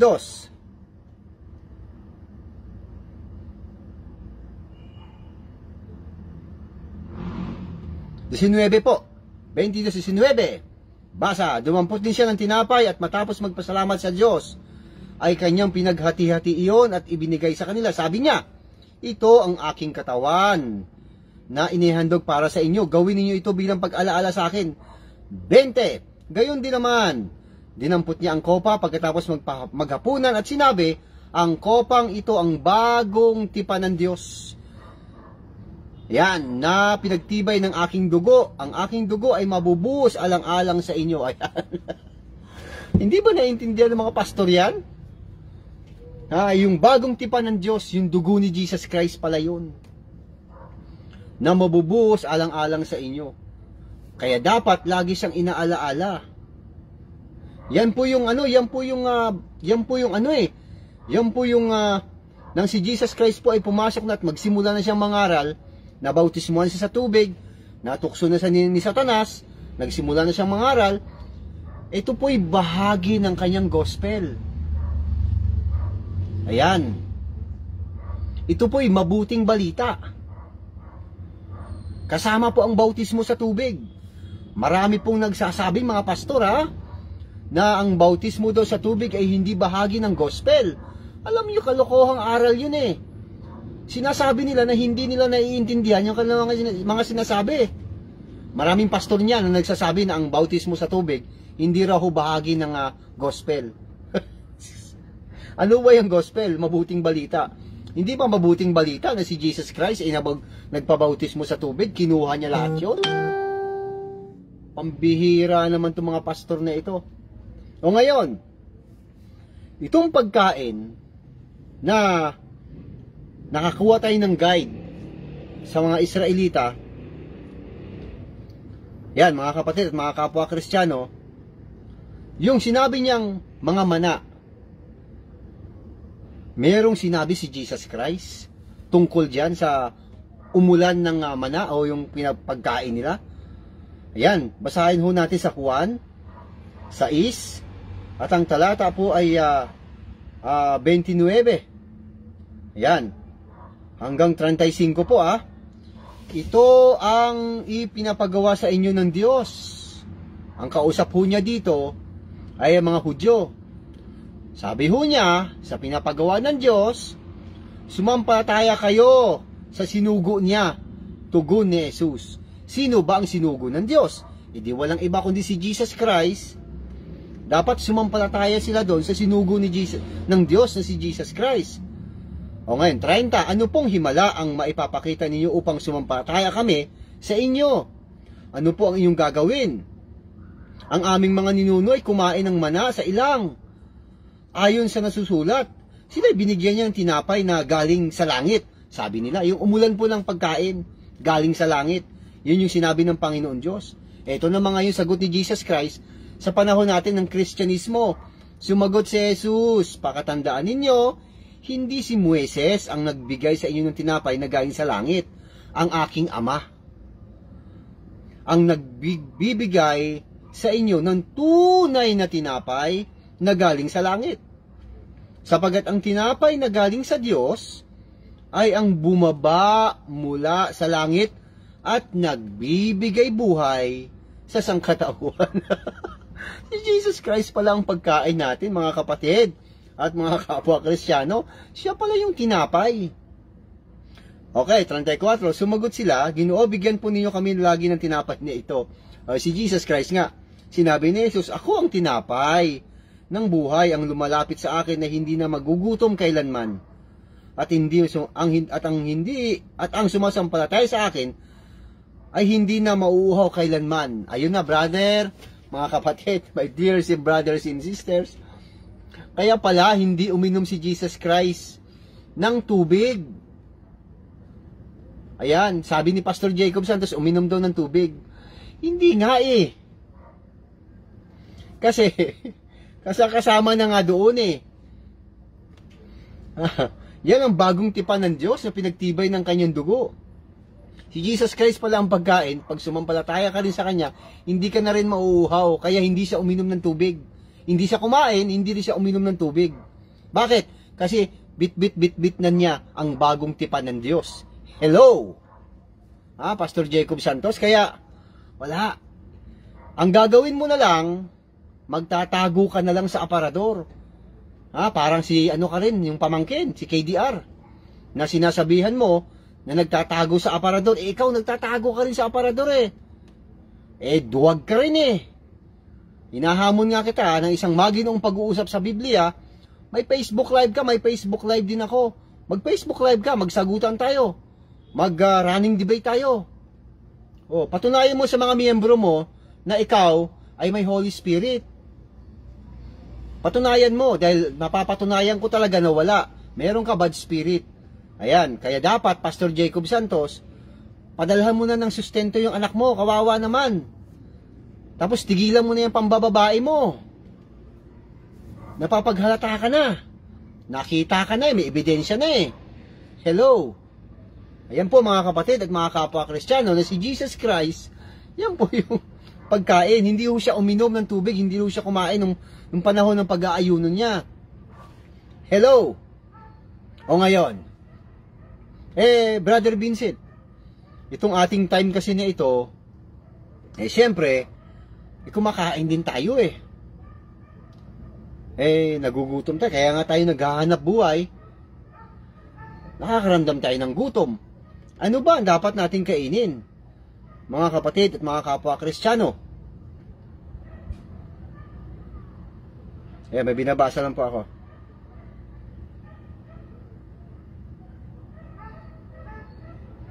Ayan. Basa tayo sa Marcos. Ito po ang ating mababasa, mga kapatid, sa 7. Ang talata po'y 14 hanggang 23. Ito po ang ating mababasa. Dire-diretso lang po sa pagbabasa. Ayan, sabi ni Brother Epifanio Castillo, di ba nilinisan ng Diyos ang lahat ng pagkain, brother? Ito na po babasahin ko. Alam niyo kasi ganito, ang bagong tipan ng Diyos na pinagtibay ng dugo ni Jesus Christ, ano yun kumbaga, parang kung halimbawa ganito, kasi nakaraan, may tipan din ang Diyos, tapos may mga batas alituntunin. Sa pagkakataong ito, nang dumating na si Jesus Christ, parang parang mayroon ng collateral. Yan, may pelikula niyan kay Arnold Schwarzenegger, Collateral Damage. Parang ganun po ang lumalabas Pinagtibay ng dugo ni Jesus Christ. Ayan. Kaya ito ang kanyang bagong tip. Ito ang bahagi ng bagong tipan ng Diyos. Ito ang aral ng Diyos na galing. Ito po ang aral ni Jesus Christ na nanggaling mismo sa Diyos. At meron siyang ginagawang specific, to be specific. Yan. Ayan na. To be specific para sa pagkain. At kung ano ang dapat ginagawa ng mga tao sa ating panahon. Ito, babasahin natin Muling pinalapit ni Jesus ang mga tao. Ang binabasa ko ay Marcos 7, chapter 7, verse 14 to 23. Ayan. Muling pinalapit ni Jesus ang mga tao at sinabi sa kanila, makinig kayong lahat at unawain ang aking sasabihin. Meron pong pagdidiin Makinig kayo at unawain yung mabuti yung sinasabi ni Jesus Christ. Yan, ibinabalita din natin ito sa pamamagitan ng Facebook. Ang sinabi ni Jesus Christ, kaya ito ang ating ibinabalita. Ito po'y magandang balita. Yan. Hindi nagiging marumi ang isang tao dahil sa pagkain pumapasok sa kanyang bibig, kundi dahil sa lumalabas dito. Makinig ang may pandinig. Ayan na. May sinabi na naman si Jesus Christ, makinig ang may pandinig. Dapat intindihing mabuti. Ano ibig sabihin? Yung pumapasok pala sa bibig, hindi pala yun ang nagpaparumi sa tao. Kasi ang dahilan dito, yung hugasan ng kamay. Dapat daw kumain muna na maghugas ng kamay. Ayan. Binibigyan ng specification ni Jesus Christ na hindi naman yun. Kasi ang target ni Jesus Christ, yung nagpaparumi sa tao. Para madumihan ka. Kaya hindi yun ang nagpaparumi sa tao. Yung lumalabas sa bibig. Yun ang nagpaparumi. Kaya dapat daw makinig ang may pandinig. Tuloy, 17. Iniwan ni Jesus ang mga tao. At nang makapasok na siya sa bahay, siya ay tinanong ng kanyang mga alagad tungkol sa talinghaga. Ayan na. Mga apostol naman, mga alagad po ni Jesus Christ ang nagtanong. Pati ba naman kayo ay hindi pa rin makaunawa? Ayan. Nahihirapan silang unawain si Jesus Christ. Tanong ni Jesus, di ba ninyo alam na hindi nagiging marumi ang isang tao dahil sa pagkaing ipinapasok niya sa kanyang bibig? Sapagkat, hindi naman iyon pumapasok sa kanyang puso, kundi sa tiyan at pagkatapos ay idudumi. Sa ganitong paraan ay ipinapahayag ni Jesus na ang lahat ng pagkain ay maaaring kainin. Period. Ayan na. Yan ang bagong tipan ng Diyos. Yan ang bagong order. Yan ang bagong kautusan. Yan ang bagong utos ng Panginoon Diyos. Pwede na palang kainin. Ang lahat ng pagkain ay maaari nang kainin. 20, tuloy tayo sa pagbabasa. At sinabi rin niya, ang lumalabas sa tao ang nagpaparumi sa kanya sa paningin ng Diyos. Yun pala ang tinitignan ng Panginoon Diyos. Yung lumalabas sa nagpaparumi sa kanya, lumalabas sa bibig. Sapagkat sa loob sa puso ng tao nagmumula ang marasamang isipang nag-uudyok sa kanya upang makiapid, magnakaw, pumatay, mga lunya, mag-imbot, gumawa ng kasamaan tulad ng pandaraya, kahalayan, pagkainggit, paninirampuri, pagmamayabang. Ayan, Pastor Jacob Santos kasali ka na kaagad dito.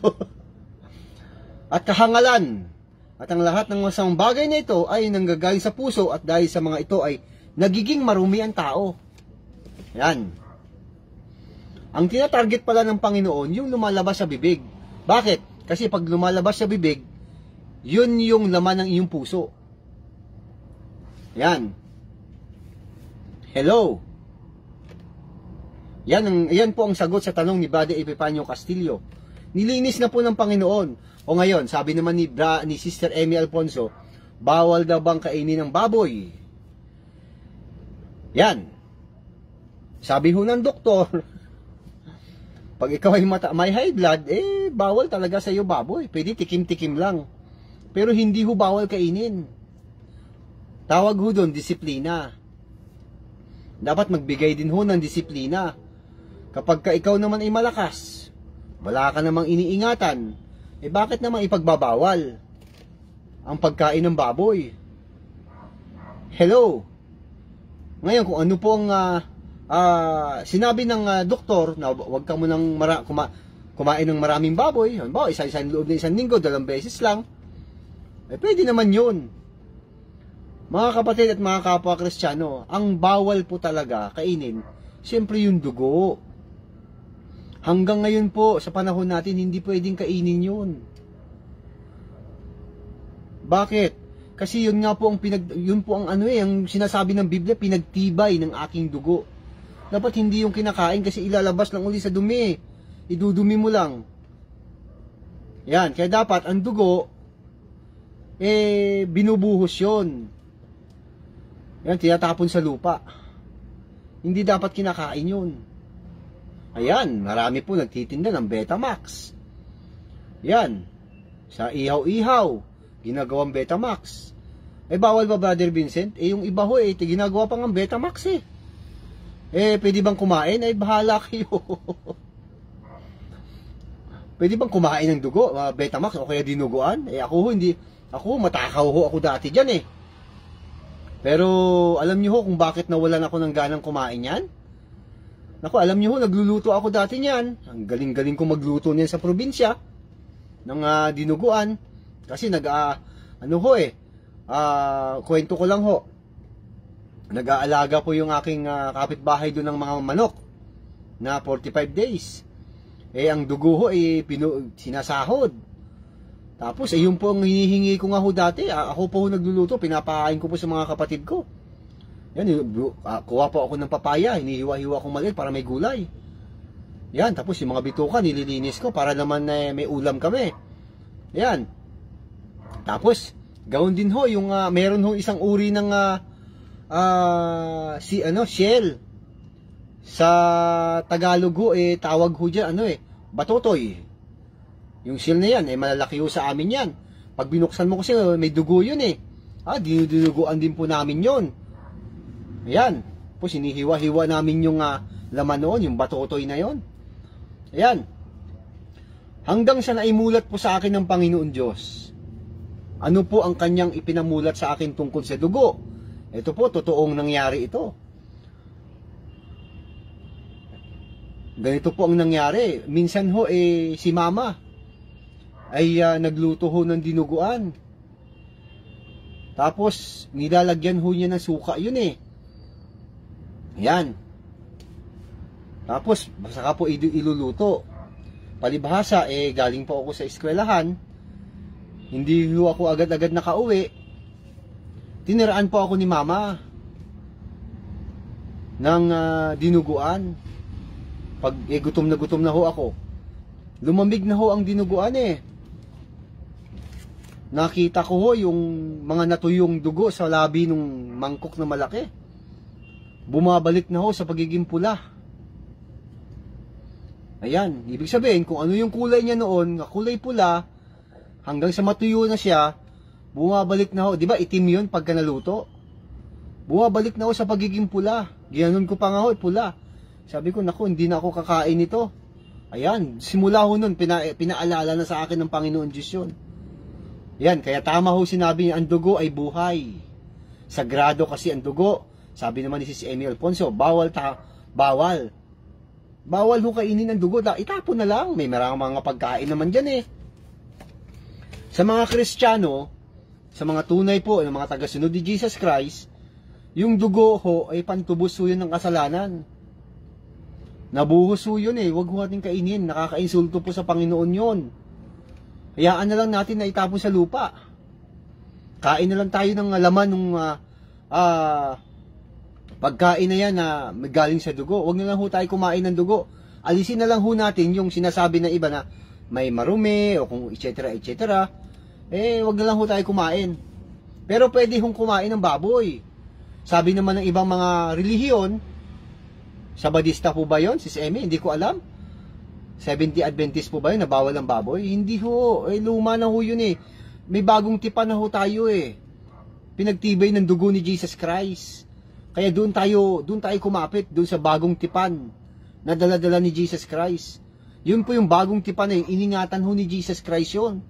Kaya nga siya hindi nadali ni Satanas eh. Dahil hawak-hawak ko niya yung bagong tipan na yun na pinagtibay ng kanyang dugo. Hindi ho siya nadaya doon ni Satanas. Yan, ang bagong tipan na yan. Yun yung bahagi ng bagong tipan. May bagong rules na. So, kain tayo ng pagkain kasi nilinis na ng Panginoon. Ayan, sinasabi ko na lang ho ito kasi may mga alam nyo naman ho ito eh. Yan, pwedeng kumain ng baboy. Wag na wag ho natin kakainin ng dugo. Ayan, mahiya tayo kay Jesus Christ. Brother Vincent, pagka aksidente po, halimbawa, gutom na gutom ako, hindi ko alam na may dugo pala. Na-encounter ko rin ho yun eh. Nung pumunta po ako sa tiyo ko, nagluto ho siya ng manok. Yung native na manok, dyan sa Teresa. Ginawa ho niya, tinolan niya. Yung pala, ang dugo, natuyo, nilagay niya ron. Higop ako ng sabaw, kumain ako ng manok. Nalaman ko huli na may dugo. Anong problema? Hindi ko naman kinain ng dugo eh. Brother Vincent, pag ano mangyari ganun? Pagka ganon, agad-agad na lang manalangin sa Diyos. Mayroon naman tayong armas eh. Di po ba? Nandyan po si Brother Manolito Fajardo. Ayan, kapwa rin ho yan nating Kristiyano. At sa lahat po ng kanyang mga mahal sa buhay. Kapwa nating Kristiyano at Kristiyana. Ayan, welcome po Brother Manolito Fajardo. Siya po ay tagasunod din po ni Jesus Christ. Yan, okay. Ganun din po ang kanyang mga mahal sa buhay. Yan, kain tayo ng baboy. Kung tayo naman ay mataas po ang ating blood pressure, dahil delikado po ang blood pressure bawal sa atin ng baboy, paunti-unti na lang. Sa loob ng isang linggo, 3 times na lang, pwede naman yun. Yan, wag lang po baboy sa umaga, baboy sa gabi, Lunes, wag naman ho. Mas maganda mag-isda rin. Ayan. Ngayon, fiesta.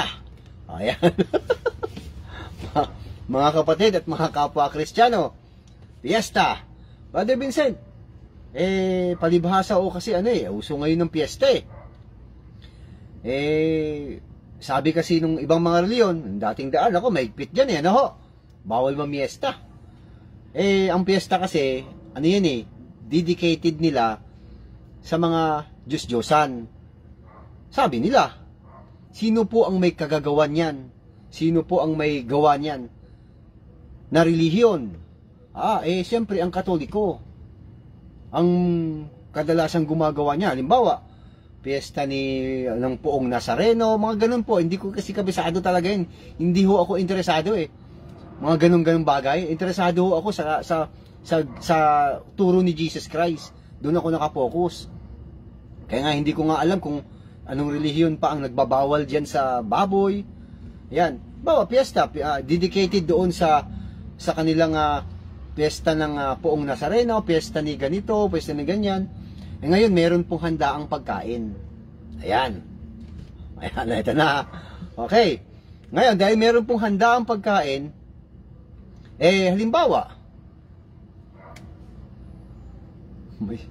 may Sharon pa. Dala. Halimbawa, ikaw naman naimbitahan ka ng iyong kasamahang sa trabaho, na punta tayo sa ganito. Halimbawa, sa Quiapo, piyesta ng Nazareno, punta tayo doon, kain tayo. Ayan, mamiesta tayo doon. Kung ikaw naman ay Kristiyano. Ayan. Brother Vincent, sasama ba ako? Sumama ka! Pwede kang sumama. Pag sumama ako doon, di makakakain ako ng handa nila sa kanilang Diyos-Diyosan. Kumain ka rin. Ayan, kain ka pa rin. Ako, ginagawa ko yun eh. Ayan. Teka lang muna. Anong dapat gawin? Di ibig sabihin, Brother Vincent, namimiesta na ako sa kanila kasi kinain ko yung handog sa Diyos-Diyosan. Ayun ang mali mo. Hindi mo ginagamit ang pagiging Kristiyano mo. Kaya dito po sa ating programa, tuturuan natin, magbabalita tayo kung ano ang dapat nating gawin. Hello! Kasi, nasa mundo po tayo dito sa sanlibutan. Hindi maiiwasan yun. Kahit sa akin po, nangyari yan eh. Sa trabaho, alangan naman sumama ka, hindi ka kakain. Mabibili ka ng pagkain, yun din yun. Hello? Ayan. Ano dapat gawin? Di gamitin mo pagiging Kristiyano mo. Ayan. Basa. Ito po ang dapat gawin. Yan. Sa isang talata po ng unang Timoteo. Ito, panahon na po ito ng Apostol Pablo. Isa sa kanyang mga inaralan, si Timoteo.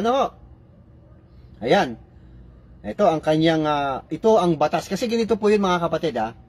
Alam naman natin na si Jesus Christ, nagturo siya sa mga apostol. Tapos, nakaano lang sila sa Jerusalem, particular dyan sa mga Israelita, sa mga Hudyo, and then naghirang ho siya ng apostol para magiging caretaker naman sa mga hintil. Yan ang papel ni Apostol Pablo. At ito naman si Apostol Pablo, dahil siya po ay guided naman ni Jesus Christ at ng Holy Spirit, naghirang din siya ng kanyang mga kamanggagawa. At ito na ang isa sa kanyang mga aral. Yan, sulat niya kay Timoteo. Sa unang Timoteo 4, 1 hanggang 5, babasahin ho natin ito. Yan. O sa 3 na po tayo, simula. Para hindi masyadong mahaba. Ipinagbabawal nila ang pag-aasawa at ang ilang uri ng pagkain, mga pagkaing nilikha ng Diyos upang kaining may pasasalamat ng mga pananampalataya at nakakaunawa ng katotohanan. Ang lahat ng nilikha ng Diyos ay mabuti at walang dapat ipalagay na masama. Sa halip ay dapat tanggaping may pagpapasalamat sapagkat ang mga ito'y nilinis ng salita ng Diyos at ng panalangin. Ulitin ko po ang pagbabasa. Ito po, kapag kumain ka sa piyesta, piyesta, kain ka. Huwag ko kayong maniniwala sa pastor na yon, kasi pagka pinaniwalaan niyo yung pastor na yon, lumalabas, nahihinaan kayo. Kanino? Doon sa nagtuturo. Ng alin? Ng Kristyanismo. Sino yon? Walang iba kundi si Kristo. Ano ang kanyang utos? Ipinagbabawal nila ang pag-aasawa at ang ilang uri ng pagkain. Mga pagkaing nilikha ng Diyos upang kaining may pasasalamat. Aboy, dapat pala ipagpasalamat ng mga mananampalataya. Ayan sinasabi ko. Pag ikaw ang Kristiyano, sumasampalataya ka. mindset na kaagad-agad ang iisipin. Alam mo agad ang armas. At nakakaunawa ng katotohanan. Ang lahat ng nilikha ng Diyos ay mabuti at walang dapat ipalagay na masama. Sa halip ay dapat tanggaping may pagpapasalamat sapagkat ang mga ito'y nilinis ng salita ng Diyos at ng panalangin.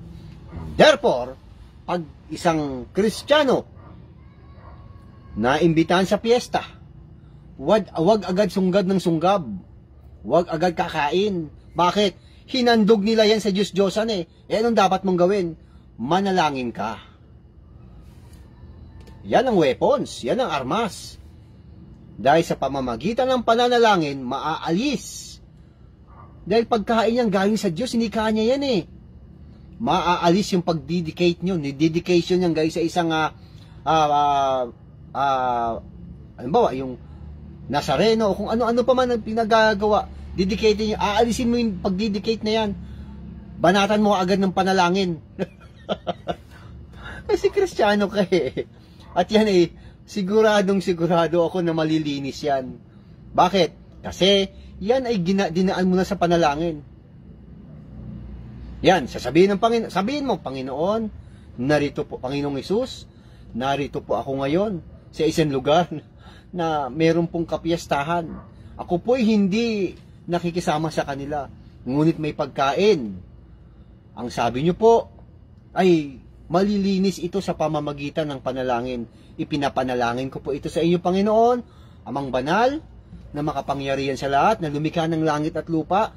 Linisin nyo naman po ang pagkain ito at gawin nyo po ito bilang kalakasan ng aking lupang katawan. Di tapos. Bakit?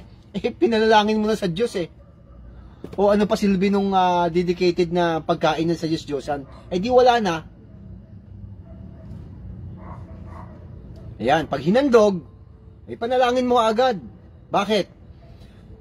Kasi makapangyarihan nga ang panalangin eh. Huwag nating ipagpalagay na yan ay marumi dahil ginawa ng Panginoon Diyos yan.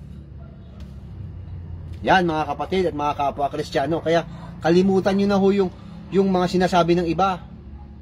Napaka OA naman. Abay, pag pumunta ka sa piyesta, huwag agad sunggab ng sunggab. Dapat ipanalangin mo agad, alisin ka agad yung handog sa Diyos-Diyosan. O handog na bawal kainin, para maalis ka agad. O di manalangin. Wala ka bang tiwala sa panalangin mo? Ako po, ganyan ang ginagawa ko eh. Kapag galing po ako sa trabaho, may nagbigay na, lalo na sa Sky Cable ako, nung panahon na yon. Pagka inaabot po kami ng tanghalian o hapunan, pinaghahain po kami ng pagkain. O anong ginagawa ko? Pinapanalangin ko po yun, piyesta man o hindi. Wala ho akong pakialam, basta't ipapanalangin ko yan sa Panginoon. At sinisiguro ko na yan ay mawawala. Ang sumpa niyan o kung anong mayroon dyan. Huwag lang sunggab na sunggab ka agad. Ayan, ganun din po yung sinasabi ni Soriano na halal. Basta malilinis na pagkain. Yan, ano sabi ni Jesus Christ? Hindi naman yan ang nagpaparumi sa tao eh. Ang nagpaparumi sa tao, hindi yung pumapasok, kundi yung lumalabas. Yan. Hello. Yan po mga kapatid at mga kapwa Kristiyano, ang dapat nating unawain.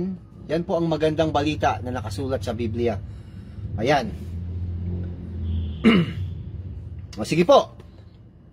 Kung meron po kayong mga katanungan, meron pa pala balot. Tapos meron pa pala balot at saka double dead. Ayan, kahit naman saan, yung double dead muna. Kahit saan naman ang gulo mga kapatid at mga kapwa Kristiyano, bakit ka naman kakain ng double dead? Kaya nga yan namatay na eh. Kasi may sakit yan eh, baka mamaya makuha mo pa yan. Kaya nga hinuhuli ng gobyerno yung mga nagtitinda ng karne na double dead.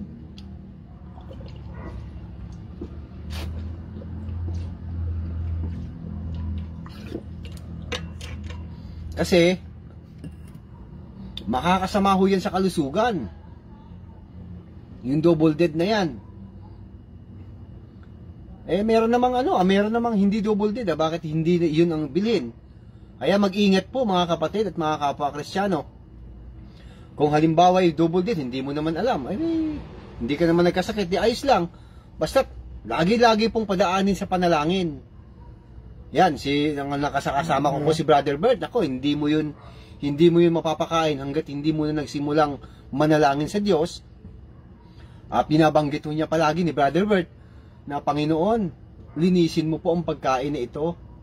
Saan man po ito galing, naniniwala kami at sumasampalataya na ito ay galing sa iyo. Gawin mo pong kalakasan ito ng aming mga lupang katawan at kami po ay patuloy na makapagsilbi at maglingkod sa iyo, Panginoon. O, di tapos ang usapan.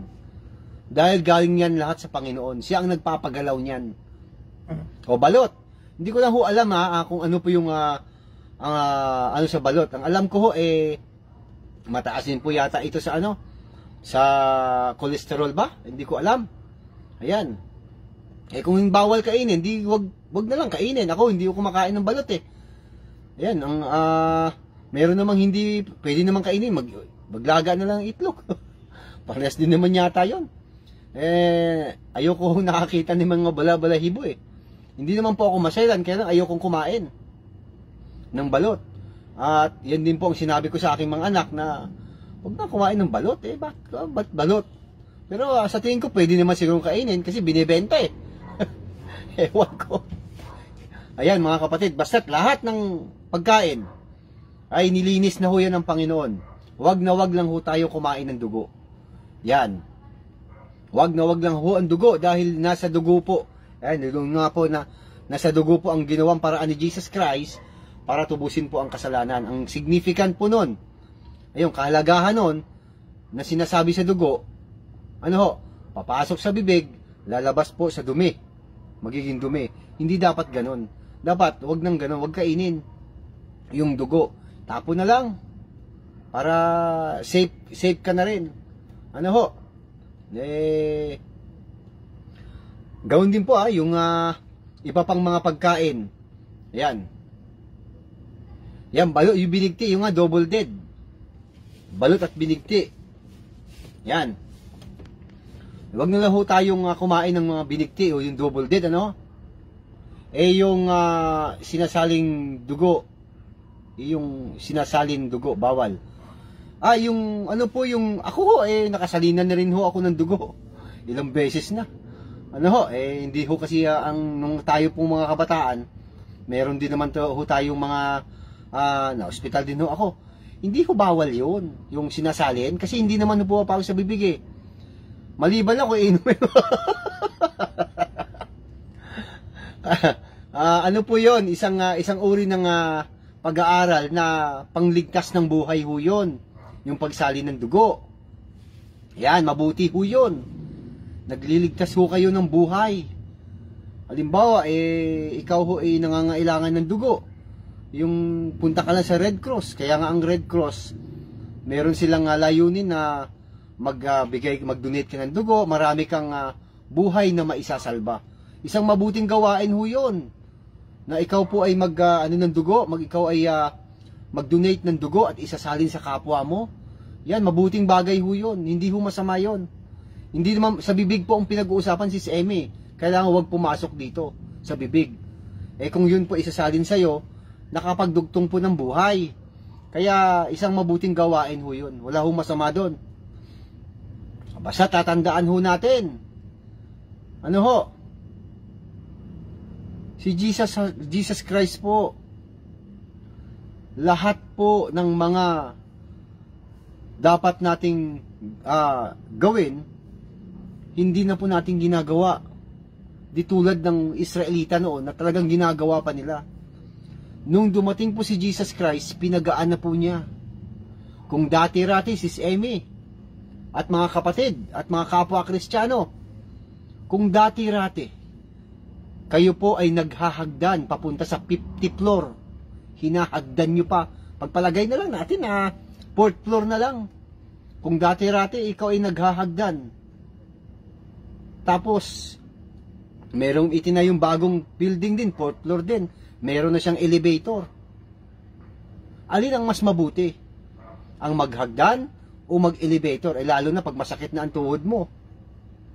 O di ba't mag-i-elevator? Nagiging magaan na po ang buhay. Ganun din po si Jesus Christ. Matagal ko na ho sinasabi yun eh. Ang mabigat, pinagaan niya. Kaya dapat siyang sampalatayanan. Kaya dapat si Jesus Christ, huwag kalilimutan. Kasi ang mabigat, pinagaan. Pero saan pa kayo makakita ng ganun? Ito mga pastor lang naman ito nagpapabigat eh. Pinapahirapan pa nila ang tao. Na tuwing Sabado, tuwing Linggo, tuwing Martes, tuwing Huwebes, punta kayo dito sa templo, sa bahay na ginawa ni pastor. Yan. Magbihis kayo. Ikaw naman ngayon eh, nagpaplansya ka pa ng damit. Tapos, sinashine mo pa yung sapatos mo para lang makapunta doon sa bahay ni pastor. Bakit? Nandun na ba naninirahan ang Diyos? Yan ang sinasabi ko ho. Yan ang aking sinasabi palagi. Wala ho doon. Hindi ho ganun yun. Ang Diyos ay Espiritu. Kahit ho sa bahay natin, nandun po ang Diyos. Kung ikaw ay tagasunod ni Jesus Christ, andun naman ang mga mahal mo sa buhay, bakit hindi na lang yun ang gawin mo? Wala na hong petsa yun. Ang pag-alaala ho kay Jesus Christ, wala na hong petsa. Di kagaya dati na may petsa.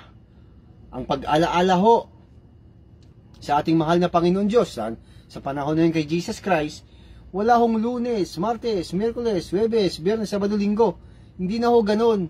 Dapat ho, inaalaala ho si Jesus Christ lagi-lagi. Yan po ang dapat gawin ng bawat Kristiyano. Dapat, yun na lang ang gagawin, oh. Simpleng-simple na lang. Eh bakit itong mga pastor nagtayo pa ng relihiyon? Tapos ito magpaparinig pa. Sabi pa ng isang pastor, si Pastor Jacob Santos, yung inyong pastor, yung mangangaral. Eh ako ho nagtututbrush din. Kailangan ko rin hong bumili ng toothpaste. Eh ako ho liligo din. Nung makaraan lang nakita ko yung nagbibigay ng bill ng nawasa. Eh naliligo din ho ako, naglalaba din ako, bumibili din ho ako ng sabon. Nagsha-shampoo din ho ako. Ayan. Ayan ang mga parinig eh. Mga parinig, pinapahirapan po niya yung mga sumasampalataya. Ganun ba dapat? Hindi.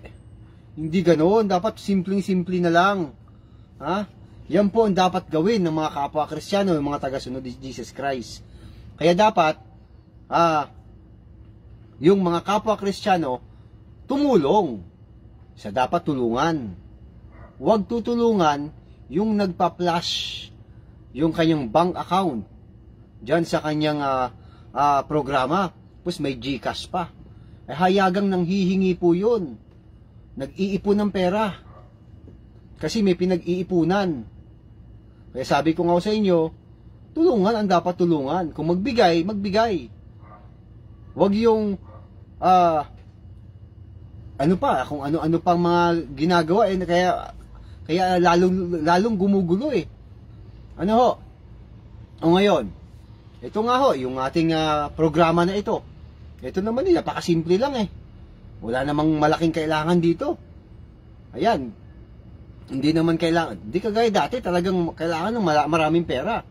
Pero ngayon, Facebook Live, pwede ka nang sa YouTube Live, pwede ka nang magbigay ng magbalita ng mga magagandang balita na nakasulat sa Biblia. O yan, bakit mo papahihirapan ng mga tao? Yan po ang ibig sabihin natin mga kapatid at mga kapwa Kristiyano. Siguro hanggang dito na lamang po yung ating live broadcast sa araw na ito ng Biyernes ng June 14, 2024. At siyempre, tayo ho ay nagpapasalamat sa ating mahal na Panginoon Diyos. Tayo ho ay binigyan ng pagkakataon na makapag-live broadcast sa gabing ito. At kung ipahintulot pang muli, sa Biyernes po uli ng ating live broadcast, kung tayo po ay meron pang lakas na ipagkaloob ang Panginoon, at lagi natin sinasabi na hindi naman tayo napapabayaan. At kayo ho, mga kapatid at mga kapwa Kristiyano, maaari po kayo mag-message sa akin pong Facebook, sa Messenger, kung ano po ang dapat nating talakayin o dapat nating ibalita. Para nang sa ganon, siguro maliwanagan na rin ng iba kung ano po ang hindi naiintindihan sa Biblia. Ano? Sige po, hanggang dito na lamang po. At siyempre, bago ho tayo matulog, maalalahanin po natin si Jesus Christ, ang ating mga mahal sa buhay, mga anak, mga batang maliliit. Lagi-lagi pong paalalahanan tungkol kay Jesus Christ bago matulog, manalangin at banggitin po ang banal na pangalan ni Jesus Christ. Pagising sa umaga, ganun pa rin ho. Wala hong humpay yun. Dapat laging binabanggit ang pangalan ni Jesus Christ. Pagpasok sa trabaho, kung ano pa man yan, dapat laging Jesus Christ. Ayan. Sige po. Hanggang dito na lamang po. Hanggang sa muli nating pagkikita, mga kapwa Kristiyano, huwag kayong mawawala. Paalam!